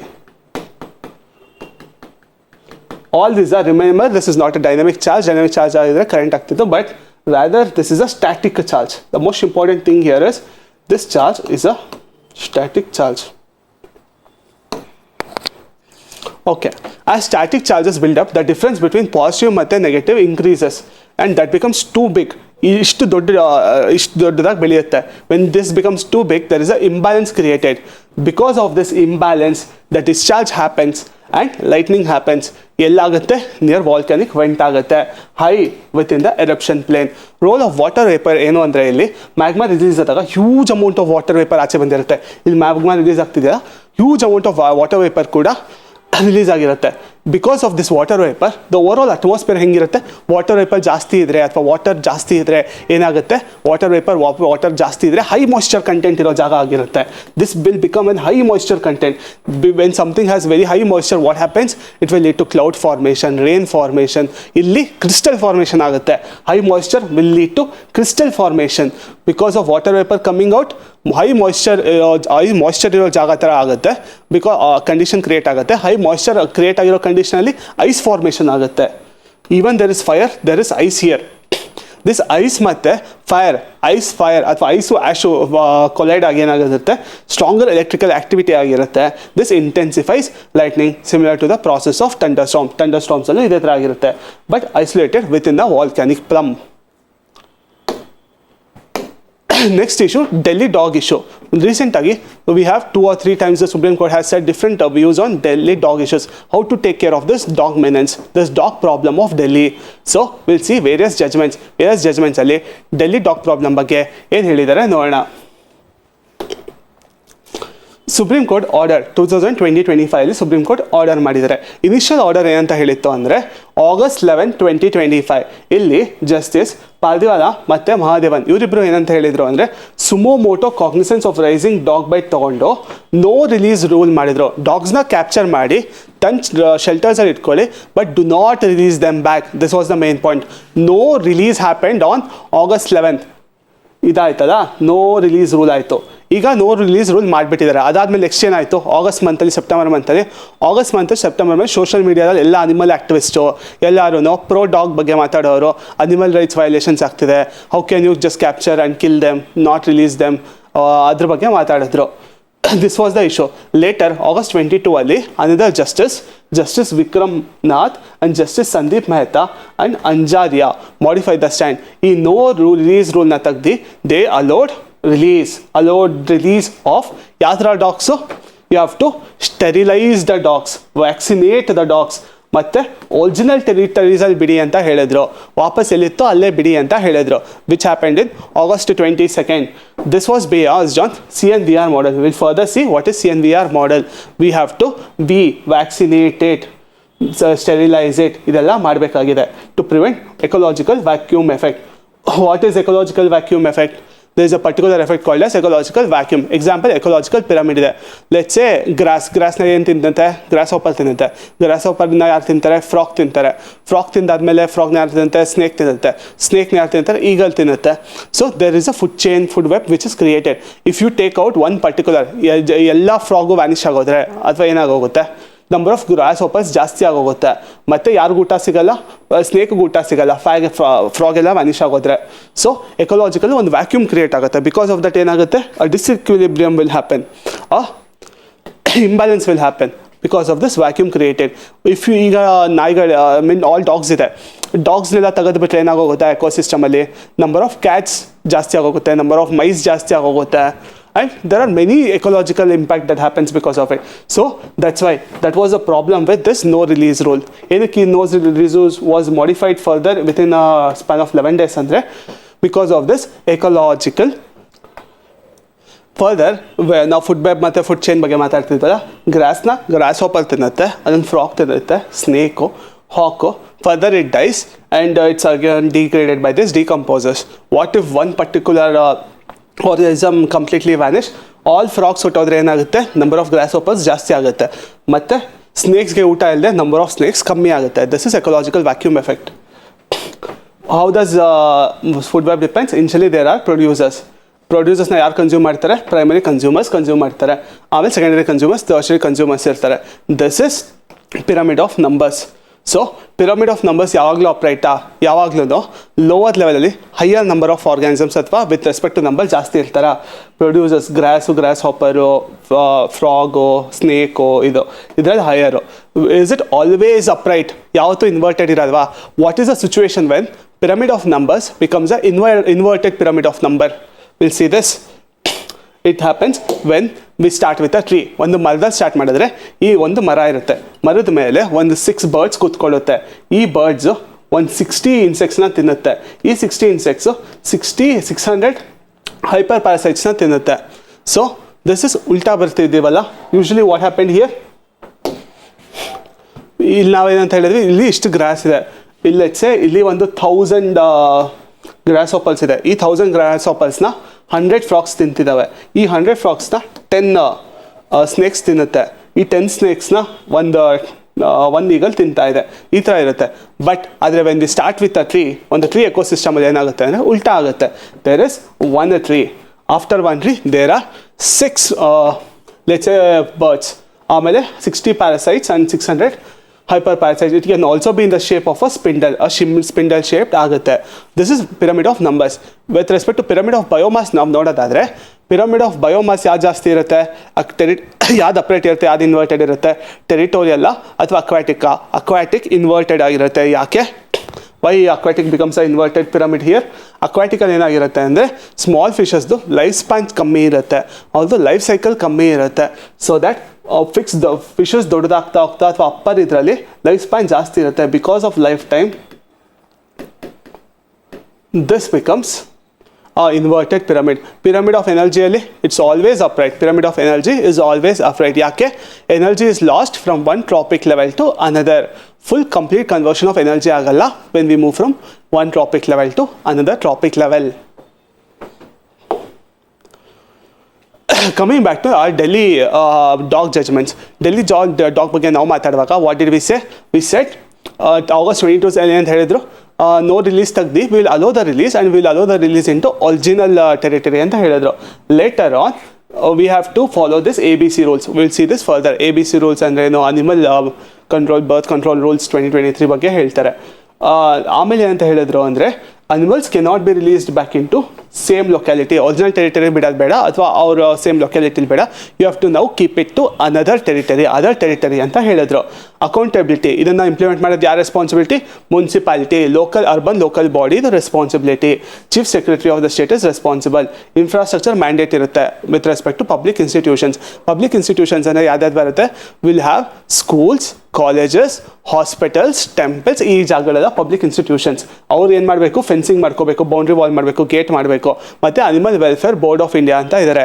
With their responsibility is to draft guidelines or rules for dog bite prevention and stray dog management. And with respect to highways ಅದಾದರೆ NHA will be responsible for it ಅಂತ ಹೇಳಿದ್ದಾರೆ. ABC rules ಬಗ್ಗೆ ಮಾತಾಡಿದ್ವಲ್ಲ, animal birth control rules. ಇದೇನು ಮಾಡುತ್ತೆ? It is notified under prevention of cruelty towards animal PCTA act ಕೆಳಗಡೆ 1960 ಬಂದಿದ್ದು act ಇದು. Under this there is animal birth control rules.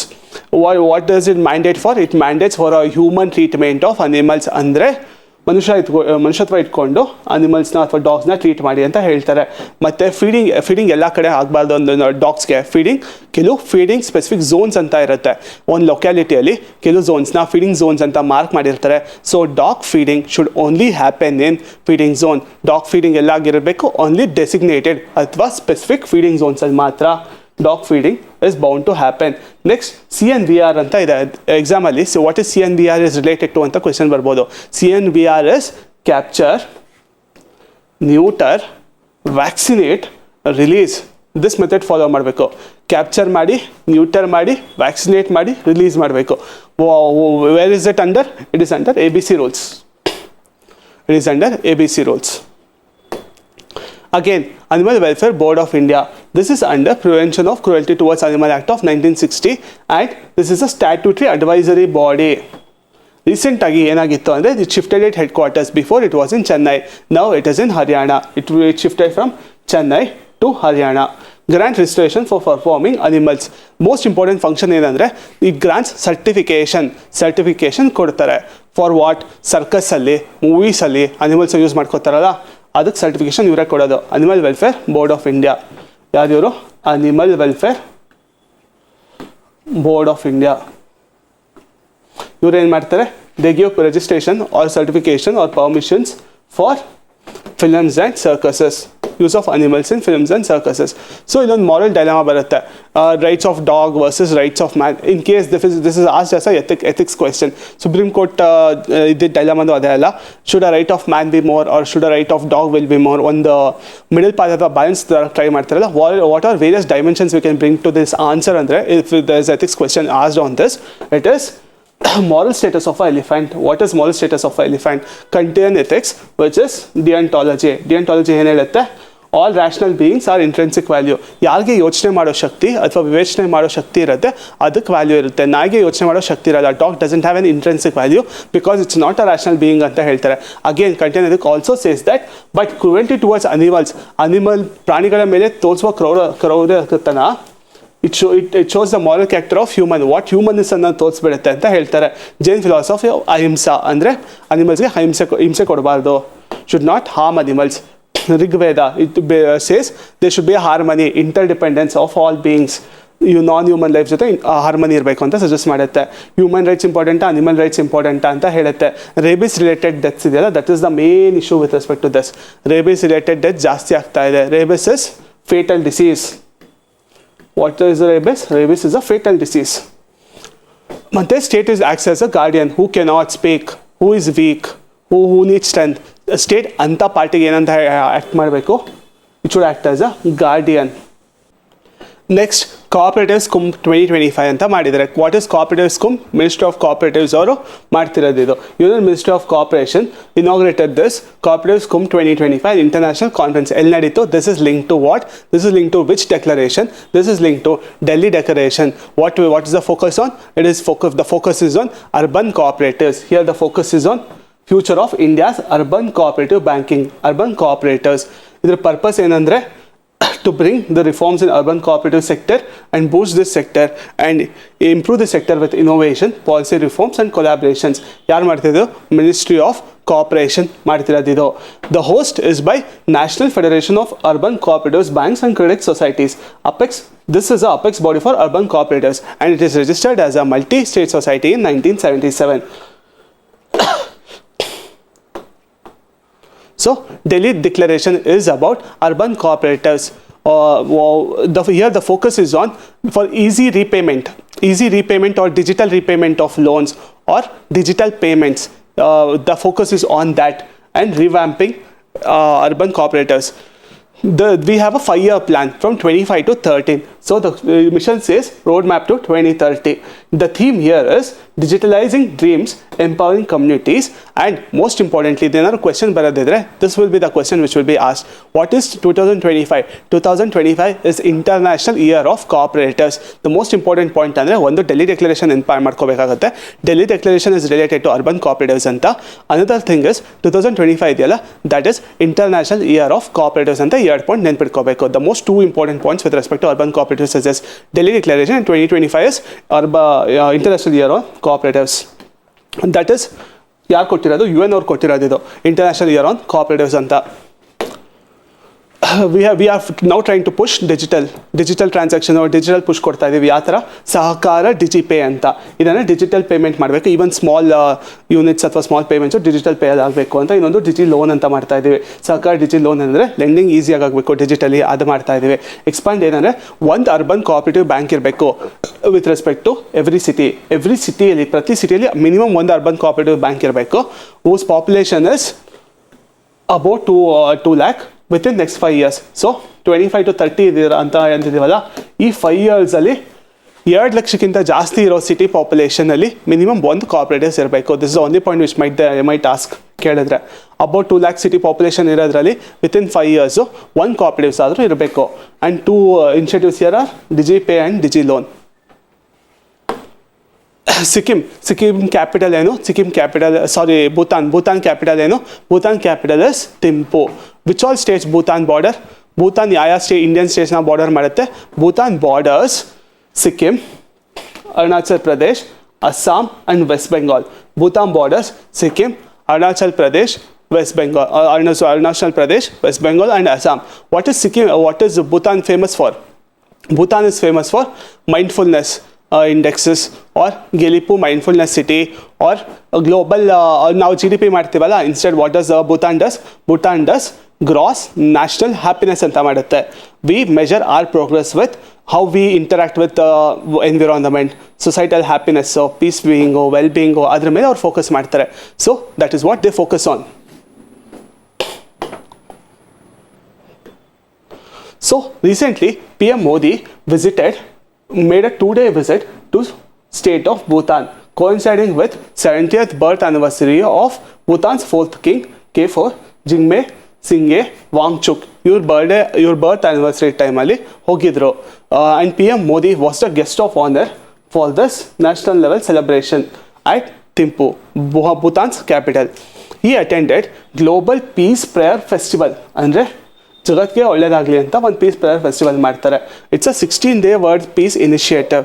And then he participated in Kalachakra empowerment ceremony ಅಂತ ಮಾಡಿದ್ರು with K4. Display of cultural affinity. So how does India is related to Bhutan? Because of Buddhism. Holy Pipra relics of Lord Buddha, UP liro jaga. This was publicly revered in Bhutan. This place is important actually. This Pipra is in Uttar Pradesh, India.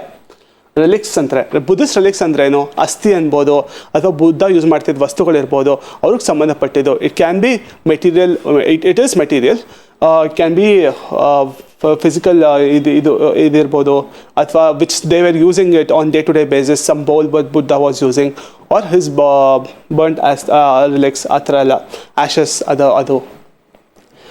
Next is Gelipu mindfulness city. The most famous thing about Bhutan is livelihood or well-being or mental well-being on being present.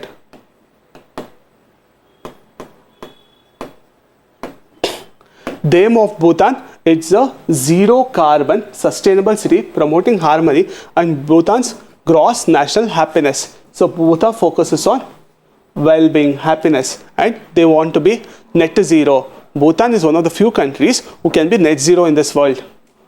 So they absorb more carbon than they emit. India is planning to be net zero by which year? India is planning to be net zero by 2070. What is gross national happiness? It is introduced by K4, King 4 in 1970s to considering the holistic development. Development should always be holistic anta heli. For the focus is on mindfulness here and mental well-being. One more important thing with respect to Bhutan is this Doklam issue. ನಾವು Bhutan, India ಮತ್ತು ಭೂತಾನ್ ಏನಂತ ಹೇಳ್ತೀವಿ? ದೋಕ್ಲಾಮ್ ಅಂತೀವಿ. ಅದೇ ಚೈನಾದವ್ರು ಏನಂತ ಹೇಳ್ತಾರೆ? ದೋಂಗ್ಲಾಂಗ್ ಅಂತ ಕರೀತಾರೆ. ಈ ಟ್ರೈ ಜಂಕ್ಷನ್ ಜಾಗ ಇದೆಯಲ್ಲ, ಚೈನಾ ಇಸ್ ಕ್ಲೇಮಿಂಗ್ ಈ ದೋಂಗ್ಲಾಂಗ್, ಚೈನಾದಲ್ಲಿ ಇದನ್ನು ದೋಂಗ್ಲಾಂಗ್ ಅಂತ ಕರೀತಾರೆ. ಈ ದೋಂಗ್ಲಾಂಗ್ ಜಾಗ ನಮ್ಮದು ಅಂತ ಕೇಳ್ತಾರೆ. But Bhutan, we all know it is an integral part of Bhutan here. So India is having a face off here. Important places ಈ ದೋಕ್ಲಾಮ್ ರೀಜನ್ಸ್ ಅಲ್ಲಿ ಯಾವ್ದು ಅಂದರೆ ಚುಂಬಿ ವ್ಯಾಲಿ ಅಂತ ಇದೆ. ಚೈನಾದವರು ದೋಕ್ಲಾಮ್ನ ದೋಂಗ್ಲಾಂಗ್ ಅಂತ ಕರೀತಾರೆ. ಒಂದು ಟ್ರೈ ಜಂಕ್ಷನ್ ಇದೆ. And this 22 kilometer corridor, what we call Siliguri corridor as Siliguri corridor is called as chicken neck of India. We call Siliguri corridor as chicken neck of India. This is one of the most important Siliguri corridor. We have Darjeeling tea, Siliguri corridor. What is the importance of this Siliguri corridor? It connects mainland India to northeast India. This Siliguri corridor is a 22 kilometer small region here which connects mainland India to northeast India. What are the major national parks? ಭೂತಾನಲ್ಲಿ royal Manas ಇದೆ, ಅಸ್ಸಾಮಲ್ಲಿ ಮನಸ್ ಇದೆ. ಇದು continuous national park, continuous ಇದೆ. So ಅಸ್ಸಾಮಲ್ಲಿ ಅದು ಬಿಟ್ಟು ಬೇರೆ ಯಾವ್ದಾದಿದೆ, ಮನಸ್ ಇದೆ, ಒರಾಂಗ್ ಇದೆ, ನಮೇರಿ ಇದೆ, ಖಾಜಿರಂಗ ಇದೆ, ದಿಬ್ರು ಸೈಕೋವಾ, ಖಾಜಿರಂಗ, ನಮೇರಿ, ಒರಾಂಗ್, ಮನಸ್ ಇವೆಲ್ಲ ಎಲ್ಲಿದೆ, ಅಸ್ಸಾಮಲ್ಲಿರೋ ನ್ಯಾಷನಲ್ ಪಾರ್ಕ್ಗಳ ಹೆಸರು. ಅಸ್ಸಾಮಲ್ಲಿ ಮನಸ್ಸಿದೆ, ಭೂತಾನಲ್ಲಿ ರಾಯಲ್ ಮನಸ್ಸಿದೆ. They are continuous zones but divided by boundaries. Next is Kazakhstan joins Abraham Accords of 2025. Kazakhstan becomes the first C5 country. What are the 5 C5 countries? If Kazakhstan is the first C5 countries, what are the Central Asian 5 countries? Kazakhstan, Turkmenistan, Uzbekistan, Tajikistan, Kyrgyzstan. These are 5 Central Asian countries. Kazakhstan is the first country in this to accept Abraham Accords. Abraham Accords are related to? Abraham Accords is related to Israel. To normalize relationship with Israel, USA is brokering this Abraham Accords. Abraham Accords, Israel jote enagittu, Arab nations initially didn't have good relationship. To normalize their diplomatic relationship with Israel, US is brokering across the world Abraham Accords. So ರೀಸೆಂಟಾಗಿ ಒಂದು Central Asian country and Kazakhstan is the first Central Asian country to accept this Abraham Accords. ಇದರಿಂದ ಯಾರಿಗೂ ಒಳ್ಳೆಯದು? ಒಂದು, ಇಸ್ರೇಲ್ಗೆ ತುಂಬ ಒಳ್ಳೆಯದು. ಯಾಕಂದರೆ more and more countries are becoming friends of Israel. One more country which will gain from this is USA. China ಅವರು Belt and Road Initiative ಮಾಡ್ತಿದ್ದಾರಲ್ಲ, so that is going across the heartland of Central Asian countries. So to counter China's Belt and Road Initiative, when Kazakhstan has accepted Abraham Accords of Israel, US is having a greater say in this region. US now has a greater impact in this region. To counter China's Belt and Road Initiative, US also has interest in Central Asian regions. Kazakhstan becomes the first C5 Central nations to join Abraham Accords, making a major geopolitical shift in Eurasian West Asian relation. C5 countries andre yadadu? C5 countries andre Kazakhstan, Kyrgyzstan, Tajikistan, Turkmenistan, Uzbekistan. The former republics situated between Russia, China and South Asia. ಈ ಜಾಗಗಳ ಮಧ್ಯ ಇದೆ, and everyone is interested in Central Asia because of the oil, trade routes, silk routes ಎಲ್ಲ ಇದೆ ಇದರಲ್ಲಿ. It's a strategic importance. There is a regional connectivity corridor. Old silk route ಇತ್ತಲ್ಲ, ಇದ್ರ ಮೇಲೆ ಹೋಗ್ತಿತ್ತು. ಇವಾಗಿರೋ ಬ್ರಿಕ್ ಆ್ಯಂಡ್ ರೋಡ್ ಇನಿಷಿಯೇಟಿವ್ ಇದೆಯಲ್ಲ, ಇದ್ರ ಮೇಲೆ ಹೋಗ್ತಾ ಇದೆ. Critical oil suppliers, they are very good in oils, especially oil, gas. Turkmenistan TAPI pipeline ಅಂತಲೂ ನೆನಪಿರುತ್ತೆ ನಿಮಗೆ. ಟರ್ಕ್ಮೆನಿಸ್ತಾನ್, ಅಫ್ಘಾನಿಸ್ತಾನ್, ಪಾಕಿಸ್ತಾನ್, ಇಂಡಿಯಾ, ಈ ತಾಪಿ ಪೈಪ್ಲೈನ್ ಕೂಡ ತುರ್ಕ್ಮೆನಿಸ್ತಾನ್ ಸೆಂಟ್ರಲ್ ಏಷ್ಯಾದಿಂದ ಸ್ಟಾರ್ಟ್ ಆಗ್ತಿತ್ತು. Geopolitical battleground for all the major powers of the world ಇದು. So what is Abraham Accords? This Abraham accord is a US brokered agreement. ಏನು ಉದ್ದೇಶ ಇದಕ್ಕೆ? The ಉದ್ದೇಶ is normalizing diplomatic relation between between Israel and Arab countries ಅಥವಾ Muslim majority ಇರೋ ಕಂಟ್ರೀಸಲ್ಲಿ ಇರ್ತಿತ್ತು. This was aim of Abraham Accords. Why does US want to broker it? Because it wants to expand its geopolitical strength. Launched in 2020, focused on wanted to reshape West Asian geopolitics and promote peace, trade and open cooperation with Israel. They wanted Israel to be in a good situation. So initially ಯಾರ್ಯಾರು ಒಪ್ಕೊಂಡ್ರು? Initially UAE ಅವರು ಒಪ್ಕೊಂಡ್ರು, Bahrain ಅವರು ಒಪ್ಕೊಂಡ್ರು. Sudan ಯಾವ ಕಾಂಟಿನೆಂಟಲ್ಲಿ ಬರುತ್ತೆ? Sudan is in Africa. Sudan ಬರುತ್ತೆ. One more African country is Morocco. Morocco is one more African country which is bordering Mediterranean Sea. Morocco and Sudan are from Africa. UAE and Bahrain are from West Asia. ಈ 4 countries ಒಪ್ಕೊಂಡಿದ್ರು. So recently Kazakhstan also agreed for Abraham Accords. Later other countries have also expressed interest in this. Significance ಏನಂದ್ರೆ Israel will now have a connection with Central Asia and US will now contest with China for Belt and Road Initiative and Russia. ಈ ವರ್ಲ್ಡಲ್ಲಿ ಏನಾಗ್ತಿದೆ? China and Russia are coming together. So US is looking for new allies. So US has its footprint in Central Asia now. Kazakhstan ನೋಡಿದ್ವಲ್ಲ, let's say which are the 5 Central Asian countries: Kazakhstan, Kyrgyzstan, Tajikistan, Turkmenistan. So ಇಲ್ಲಿ ಗ್ರೀನಲ್ಲಿ ಕಾಣಿಸ್ತಿದ್ದಿಲ್ಲ, ನಿಮಗೆ ಗ್ರೀನಲ್ಲಿ ಕಾಣಿಸ್ತಿರೋದು Kazakhstan. Then bottom of that we have 2 more countries which is Uzbekistan and Kyrgyzstan. Uzbek ಮತ್ತೆ Kyrgyz ಇದು ಯಾರು ಕೆಳಗಡೆ ಇದ್ರೆ Turkmenistan ಮತ್ತೆ Tajikistan ಇದೆ. Afghanistan not it's contiguous zone. ಇಲ್ಲಿ ಕ್ಯಾಪಿಟಲ್ಸ್ ಇಂಪಾರ್ಟೆಂಟ್ ಆ್ಯಕ್ಚುಲಿ. ಕಜಾಕಸ್ತಾನ್ದು ಕ್ಯಾಪಿಟಲ್ ಯಾವುದು? Kazakhstan's capital, we'll see here. Kazakhstan's capital is Astana. Astana is Kazakhstan's capital. Kyrgyzstan's capital, Bishkek. Bishkek declaration is related to what? Guess ಮಾಡ್ಬೋದಾ? Comment section ಹೇಳ್ಬೋದಾ? Bishkek declaration is related to snow leopards. Bishkek. Then Tajikistan Dushanbe ಇದೆ. Then Uzbekistan, ಯಾರ capital? Uzbekistan, Tashkent. Tashkent agreement is sign between whom ಅಂತ ಹೇಳ್ಬೋದಾ? Tashkent agreement is between what ಅಂತ ಹೇಳ್ಬೋದಾ? How is India related to this Tashkent ಅಂತ guess ಮಾಡ್ಬೋದಾ? And there are two more important C's, which is RLC. RLC ಯಾವ ಎರಡು country ಮಧ್ಯ ಇದೆ? RLC is between Uzbekistan and Kazakhstan. RLC is between Kazakhstan and Uzbekistan. Caspian Sea.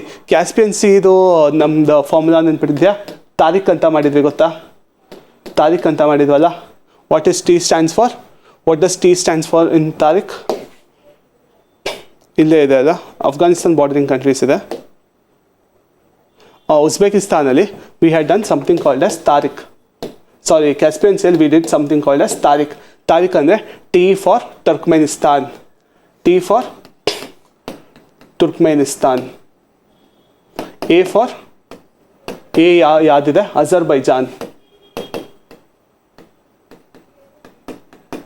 Azerbaijan. ಮತ್ತೆ R yadide Russia ಇದೆ. I yadide Iran ಇದೆ. Here we have Iran ಅಲ್ಲ. Next K ಯಾದಿದೆ? K we have Kazakhstan. Which are the countries which are surrounding Caspian Sea? Tariq countries. T for Turkmenistan, A for Afghanistan, sorry, A for Azerbaijan, Turkmenistan, Azerbaijan, Russia, Iran, ಮತ್ತೆ K for Kazakhstan. So these are the countries which are surrounding Caspian Sea. ಇಲ್ಲಿದೆ, clean ಆಗಿದೆ. Then we have one more question previously asked UPSC ಏನಂದರೆ ಅಫ್ಘಾನಿಸ್ತಾನ್ ಇದೆಯಲ್ಲ, ಅಫ್ಘಾನಿಸ್ತಾನ ಯಾರ್ಯಾರು border ಮಾಡ್ತಿದ್ದಾರೆ ಅಂತ. ಈ ಕಡೆಯಿಂದ ಪಾಕಿಸ್ತಾನ್ ಬಾರ್ಡರ್ ಮಾಡ್ತಿದೆ, ಈ ಕಡೆಯಿಂದ Tajikistan, here Uzbek, here Turkmenistan, here Iran, ಕೆಳಗಡೆಯಿಂದ again Pakistan. These all countries are surrounding Afghanistan. Do you think Kyrgyzstan is coming? No, Kyrgyzstan touch ಮಾಡಲ್ಲ. ಕಜಾಕಸ್ತಾನ್ ಟಚ್ ಮಾಡುತ್ತಾ? ಅದು ಕೂಡ ಟಚ್ ಮಾಡಲ್ಲ. ಉಜ್ಬೇಕ್ ಟಚ್ ಮಾಡುತ್ತೆ. ಲೆಟ್ಸ್ ಸಿ ದ ಕ್ವೆಶ್ಚನ್ ಏನಿತ್ತು ಅಂತ.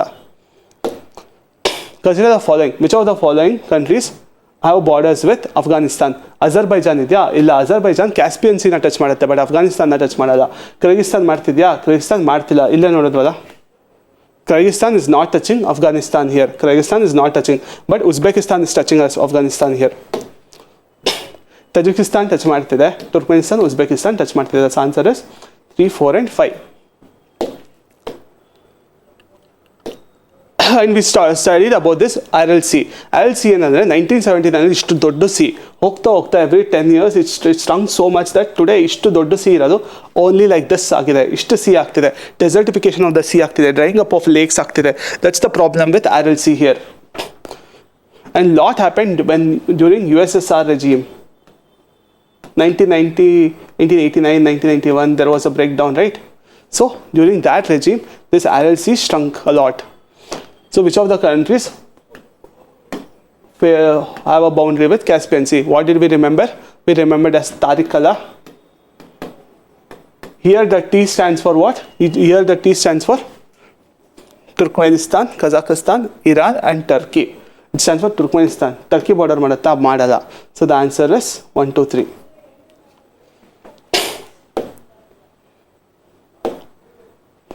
Next, rules for sustainable harnessing of fisheries ಅಂತ ಮಾಡಿದ್ದಾರೆ. Union government has notified this rules for sustainable fisheries harnessing in EEZ. EEZ ಬಗ್ಗೆ ಲಾಸ್ಟ್ ಕ್ಲಾಸಲ್ಲಿ ನೋಡಿದ್ವಲ್ಲ, ಇಂಟರ್ನಲ್ ವಾಟರ್ಸ್ ಎಲ್ಲಿವರೆಗೂ ಕಂಟಿನ್ಯೂಯಸ್ ಝೋನಲ್ಲೂ EEZ ಯಾವುದು ಅದೆಲ್ಲ. there is a special focus area especially with respect to Andaman Nicobar and Lakshadweep. ಯಾಕಾಗುತ್ತೆ ಅಂದರೆ 49% of ನಮ್ಮ EEZ ಇಲ್ಲೇ ಇದೆ. That's why we are focusing on Andaman and Nicobar and Lakshadweep. So the promotion will happen on mother-child vessel method. ಈ model important, mother and child vessel method. This model usually RBI will not be supervising many things, but one of the rarest cases ali for this rules RBI will be involved in supervision for mid-sea transshipment under RBI supervision. This will happen for mid-sea transshipment under RBI supervision. The aim is to provide affordable credit. Credit ಅಂದ್ರೆ ಏನು? ಸಾಲ. Main mission ಯಾವುದು ನಮಗೆ ಫಿಶರೀಸಲ್ಲಿ ಇರೋದು PM Matsya Sampada Yojana and aquaculture infrastructure development fund. ಈ fund ಇದೆ, ಈ ಯೋಜನಾ ಇದೆ, ಇದು ಎರಡು ಕೆಳಗಡೆ ಅಫೋರ್ಡಬಲ್ ಕ್ರೆಡಿಟ್ ಸಿಗಲಿ ಅಂತ. ಬಟ್ ಫಿಶಿಂಗ್ ಮಾಡುವಾಗ ಎಲ್ಲ ಥರ ಫಿಶಸ್ನ ತೊಗೋಬೋದಾ? ಫಿಶಿಂಗ್ ಮಾಡುವಾಗ there is minimum fish length ಅಥವಾ ಮಿನಿಮಮ್ ಫಿಶ್ ಸ್ಟ್ಯಾಂಡರ್ಡ್ಸ್ ಅಂತ ಇರುತ್ತೆ. Only with respect to every fishes it varies. ಒಂದು ಫಿಶ್ ಟೈಪ್ಗೆ ಮತ್ತು ಅದಕ್ಕೆ ವೇರಿಯೇಷನ್ಸ್ ಇರುತ್ತೆ. ಮಿನಿಮಮ್ ಫಿಶ್ ಸ್ಟ್ಯಾಂಡರ್ಡ್ ಅಂತ. Only those fishes can be fished. The promotion of mariculture, maritime culture. Mariculture was it only related to fishes? No, it is related much beyond. Cage fishing ಇದೆ, shrimp cultivation ಇದೆ, sea cage fishing ಇದೆ, seaweed cultivation ಇದೆ, shrimp cultivations ಇದೆ, and so on. EZ ಅಂದರೆ ಎಷ್ಟು nautical miles? EZ is 200 nautical miles.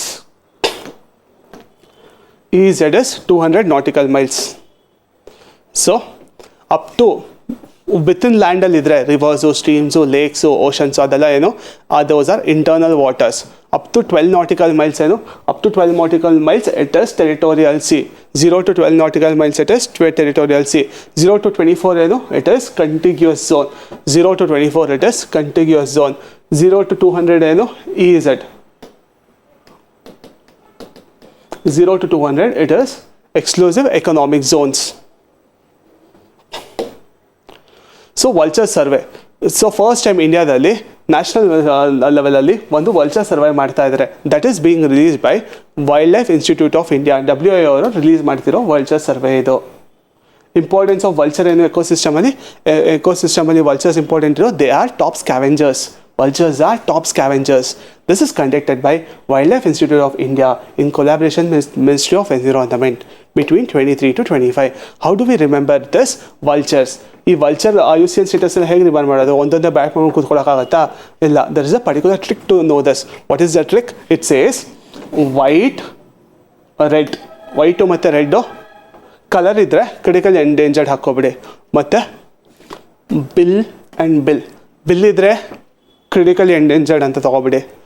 Then ಈ Eurasian ಅಥವಾ Indian ಇದೆಯಲ್ಲ ಅದು ಎಲ್ಲ ಕಡೆ ಕಾಣಿಸುತ್ತೆ, ಅದಕ್ಕೆ ಲೀಸ್ ಕನ್ಸರ್ನು. ದೆನ್ ಈಜಿಪ್ಷನ್ ಇದೆಯಲ್ಲ, E for Egyptian, E for endangered ಅಂತ ತೊಗೊಳ್ಳಿ. ದೆನ್ ರಿಮೈನಿಂಗ್ 3 ಇದೆಯಲ್ಲ, ಹಿಮಾಲಯನ್ನು, ಬಿಯರ್ಡೆಡ್ಡು, ಒನ್ ಮೋರ್, ಅದೆರಡು ನಿಯರ್ ಥ್ರೆಟನ್. ಹಿಂಗೆ ಓದ್ಕೊಳ್ಳಿ. ಕಲರ್ ಮತ್ತು ಬಿಲ್ಡ್ ಇದ್ದರೆ ಕ್ರಿಟಿಕಲಿ ಎಂಡೇಂಜರ್ಡು. ಇಂಡಿಯನ್ ಎಲ್ಲ ಕಡೆ ಕಾಣಿಸ್ಕೊಳ್ಳುತ್ತೆ, ಅದು ಯುರೇಷಿಯನ್ ಗ್ರಿಫನ್ನು, ಅದು least concern. And E for Egyptian, E for endangered, remaining 3 are near threatened. Goga Bill ಎಲ್ಲಿರೋದು? Goga Bill is in the state of Bihar on the confluence of which two rivers ಬರ್ತಿದೆ? It is river Ganga and Mahananda. These two rivers. There is a oxbow lake which is situated in between this river Ganga and Mahananda. What is a oxbow lake? What is meandering of river? ಈ ಥರ meandering ಆಗುವಾಗ a lake will be formed which is a oxbow lake. This Goga Bill is in Bihar district, is 94th Ramsar, and most importantly Bihar's 6th. It remains as first. India overall Asiadalli first ಇದೆ, globally third ಇದೆ after UK and Mexico for with respect to land under wetlands. First is UK, second is Mexico, third is India with respect to that. It's a oxbow lake. ಇಲ್ಲಿ ಕೇಳಿದ್ರೆ most important question ಏನಂದರೆ on the confluence of which rivers? Oxbow lake which has been created. This oxbow lake Goga Bill is created on the banks of river Ganga ಮತ್ತೆ Mahananda river. This is Bihar's first community reserve managed by jointly local community and forest department. The most important pointer also here is Bihar's first community reserve. About Ramsar Convention. It is an intergovernmental treaty. ಯಾವಾಗಾಯಿತು? Ramsar ಎಲ್ಲಿದೆ? Ramsar is in Iran. What is the aim of this? To conserve wetlands. This secretariat is at Gland, Switzerland. Contracting party of 172. India becomes a contracting party in 1982. So there were some questions which was asked. Where is Hokkera? Harike is in Punjab. Hokkera is in J&K. Where is Renuka? Renuka is in Himachal Pradesh, correct. Rudrasagar, Tripura. System Kota is in Kerala. So only 2 are right. Previous year questions, UPSC. Okay. If rainforest and tropical forests are the lungs of the earth, then surely wetlands are kidneys. ಏನಕ್ಕೆ ಆ ಥರ ಕರೀತಾರೆ? rainforest ಏನಕ್ಕೆ forest ಆಗುತ್ತೆ? rainforest ಏನಕ್ಕೆ rain forest ಏನಕ್ಕೆ lungs ಅಂತ ಕರೆದಿದ್ದಾರೆ? Because of the oxygen which gives, the amount of oxygen which gives, ಅದಕ್ಕೆ ಲಂಗ್ಸ್ ಅಂತ ಕರೆದಿದ್ದಾರೆ. ಬಟ್ ಸಿಮಿಲರ್ಲಿ ಏನಂತ ಕರೀತಾರೆ? ವೆಟ್ಲ್ಯಾಂಡ್ ಏನಂತ ಕರೆದಿದ್ದಾರೆ? ವೆಟ್ಲ್ಯಾಂಡ್ನ ಕಿಡ್ನಿ ಅಂತ ಕರೆದಿದ್ದಾರಲ್ಲ. What does kidney does? Kidney ಕೆಲಸ ಏನು? Kidney actually is a excretory organ. It excretes, it absorbs. Kidney ಏನು ಮಾಡುತ್ತೆ? It purifies. ನೀವು ಈ ಥರ ವರ್ಡ್ಸ್ ಬರ್ಕೊಂಡ್ರು ಸಾಕು ಆನ್ಸರ್ ಸಿಕ್ಬಿಡುತ್ತೆ. So aquatic plants absorb heavy metals and excess of nutrients. Kidney ಕೆಲಸ ಅಲ್ಲ. ಸೊ ಈ words will give you a lot of clue what it is ಅಂತ. One more question. Climate action tracker. When you are trying to track something, what you generally do? You track something, goal tracker, habit tracker, marks tracker. ಏನು track ಮಾಡ್ತಿದ್ದೀರಾ? ನೀವೇನು ಮಾಡ್ತಿದ್ದೀರಾ? Data collect ಮಾಡ್ತಿದ್ದೀರಾ. So ಆಪ್ಷನ್ಸಲ್ಲಿ ಯಾವುದೇ ಈ ಥರ ಇದ್ದಾಗ always go with the option which is more general in nature. The correct answer is a database created by coalition of research organization. This is the focus here. Okay, phasing out of mercury based dental amalgams ಮಾಡಿದ್ದಾರೆ. ನಾವು ಚಿಕ್ಕ ವಯಸ್ಸಲ್ಲಿದ್ದಾಗ ನೋಡಿರ್ತೀವಿ, ಈ ಥರ cement ಹಾಕ್ಸ್ಕೊಂಡಿರ್ತೀವಿ ಹಲ್ಲಿಗೆ. So recently ಏನು ಮಾಡಿದ್ದಾರೆ ಅಂದರೆ ಬೈ 2034 ಇಂತಹ ಮರ್ಕ್ಯುರಿ ಬೇಸ್ಡ್ ಡೆಂಟಲ್ ಅಮ್ಯಾಲ್ಗಮ್ಸ್ನ ಫೇಸ್ ಔಟ್ ಮಾಡೋಣ ಅಂತ ಡಿಸೈಡ್ ಮಾಡಿದ್ದಾರೆ. ಎಲ್ಲಿ ಡಿಸೈಡ್ ಮಾಡಿದ್ದಾರೆ ಅಂದರೆ COP 6 what is this COP related to? What is Minamata convention related to? there is a 6th meeting of Conference of Paris at Minamata Convention on Mercury. Minamata Convention is related to mercury. And Geneva. Countries around the world have decided to phase out. By what year? Which year? This year is important. 2034. By 2034 ಇಂತಹ dental ಅಮ್ಯಾಲ್ಗಮ್ಸ್ ಇರುತ್ತಲ್ಲ ಅದನ್ನು face out ಮಾಡೋಣ ಅಂತ decide ಮಾಡಿದ್ದಾರೆ. So one more important index or report is climate risk index. One more important thing is recently COP 30 ಆಯ್ತಲ್ಲ. Where did it happen? It happened in Belém, Brazil. ಇಲ್ಲಾಗಿದ್ದು ಇಲ್ಲಿ ಅಂತ ಹೇಳಿದ್ರು ಅಂದರೆ India stood at 9th position with respect to being affected by extreme weather conditions, global climate risks ಅಂತ ಹೇಳಿದ್ದಾರೆ.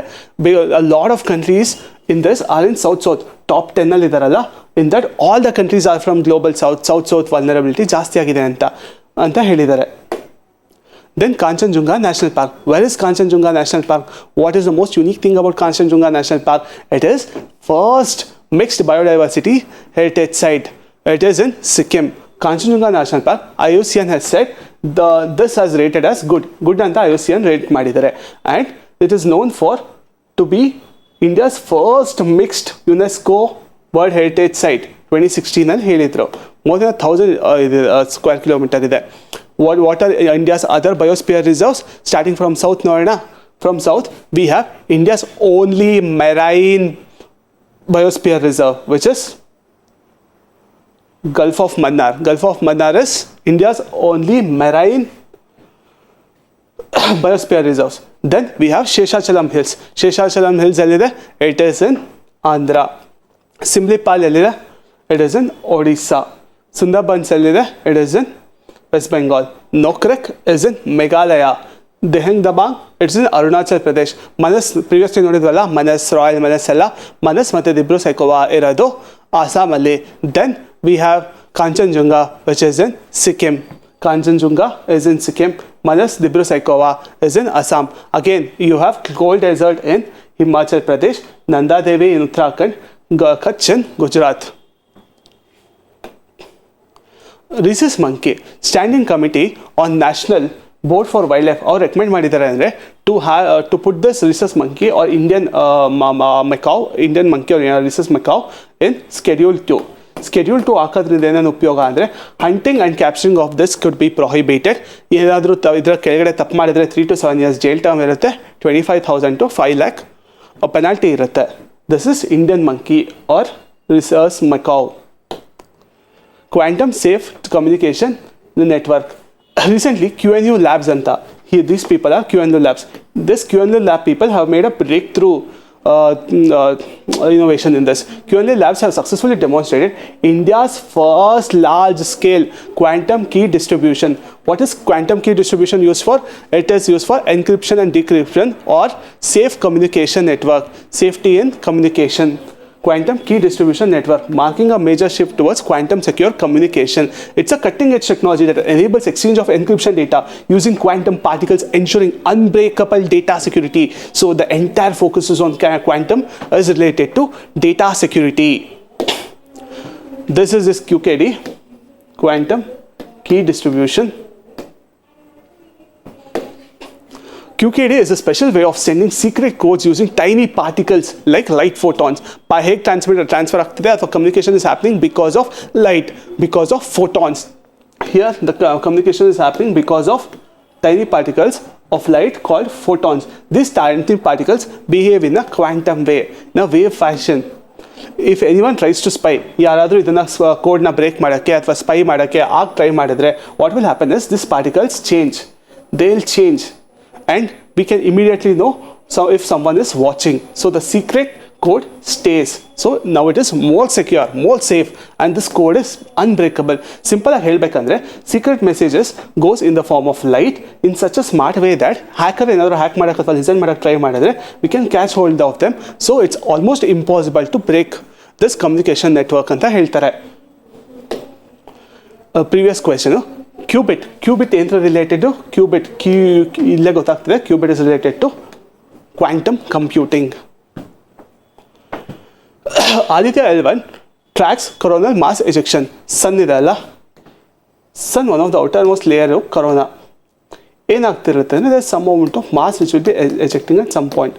So Aditya L1 ಎಲ್ಲಿ place ಮಾಡಿದ್ದೀವಿ? Lagrange 1 ಪೊಸಿಷನಲ್ಲಿ place ಮಾಡಿದ್ದೀವಿ. L1 ಪೊಸಿಷನಲ್ಲಿ place ಮಾಡಿದ್ದೀವಿ. Lagrange 1 ಪೊಸಿಷನಲ್ಲಿ ಪ್ಲೇಸ್ ಮಾಡಿದ್ದೀವಿ.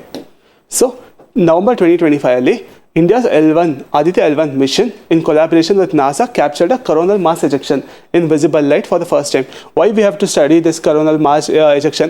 Earth outer atmosphere ಅಥವಾ ನಮ್ಮ ಸ್ಯಾಟಲೈಟ್ ಮೇಲೆ ನಾವೇನಾದರೂ ಮಿಷನ್ ಕಳಿಸ್ಬೇಕಾದ್ರೆ ಮತ್ತು ಸ್ಪೇಸ್ ಕ್ರಾಫ್ಟ್ಸ್ ಎಲ್ಲದ್ರ ಬಗ್ಗೆ ಸ್ಟಡಿ ಮಾಡಬೇಕು, ಅಥವಾ ನಮ್ಮ ಪವರ್ ಗ್ರಿಡ್ಸ್ ಬಗ್ಗೆ, ಅರ್ತ್ ಔಟರ್ ಅಟ್ಮಾಸ್ಫಿಯರ್ ಏನಾಗ್ತಿದೆ ಅಂತ ತಿಳ್ಕೊಳ್ಳೋಕ್ಕೆ, ಅಥವಾ ಬಿಹೇವಿಯರ್ ಆಫ್ ಸನ್ ಅರ್ಥ ಮಾಡ್ಕೊಳ್ಳೋಕ್ಕೆ, ಸನ್ ಔಟರ್ ಮೋಸ್ಟ್ ಟೆಂಪ್ರೇಚರ್ ಏನಕ್ಕೆ ಯಾಕೆ ಆ ಥರ ಇದೆ, how is the nuclear fusion happening around, ಇದರಿಂದ ನಮಗೆ ಇನ್ಫಾರ್ಮೇಷನ್ ಸಿಗ್ತಾ ಇರುತ್ತೆ. So we study Aditya mission is for studying sun, which is put in L1 position, Lagrange 1 position. CME is a massive outburst of plasma and magnetic fields for sun's corona that travels through space, affecting weather condition. So this affects Earth's weather. This mass ejection, also whatever comes out of sun, will affect Earth's position, Earth's weather, space weather, as it travels along the space. So previously one question ಬಂದಿತ್ತು with respect to solar storm ಮತ್ತು solar spare ಅಂತ. When it reaches the earth, which of the following are being affected? GPS affect ಆಗುತ್ತಾ? ಹೌದು ಆಗುತ್ತೆ. Space weather, earth weather ಎಲ್ಲ affect ಆಗುತ್ತೆ. Navigation system affect ಆಗುತ್ತೆ. Tsunami ಆಗುತ್ತಾ? ಸುನಾಮಿ ಅದರಿಂದ ಆಗಲ್ಲ. Tsunami is a internal thing. This is a external thing. This is a external ಅಂದರೆ ಔಟ್ಸೈಡ್ ಅರ್ತ್ ಆಗ್ತಿರೋದು, ಇಲ್ಲಿ ಇನ್ಸೈಡ್ ಅರ್ತ್ ಆಗ್ತಿರೋದು. This is more related to lithosphere. Asthenosphere ಆಗೋ ಆಕ್ಟಿವಿಟಿ ಅಲ್ಲ, ಎಸ್ಥೆನೋಸ್ಪಿಯರ್ ಅಲ್ಲಾಗದಿರೋದು. This power grids could also be damaged because of solar flames. Intense auroras ಇದೆಲ್ಲ ಆಗುತ್ತೆ north pole, south pole, outside ಆಗೋದಲ್ಲ. So this also happens outside. This also happens outside the earth. Forest fire it's happens inside the earth. Orbits of the satellite outside. Short wave radio communication of aircraft flying over polar regions outside. So answer is 1, 3, 4, 6, 7. So by this method we can get to know the answer. Thank you.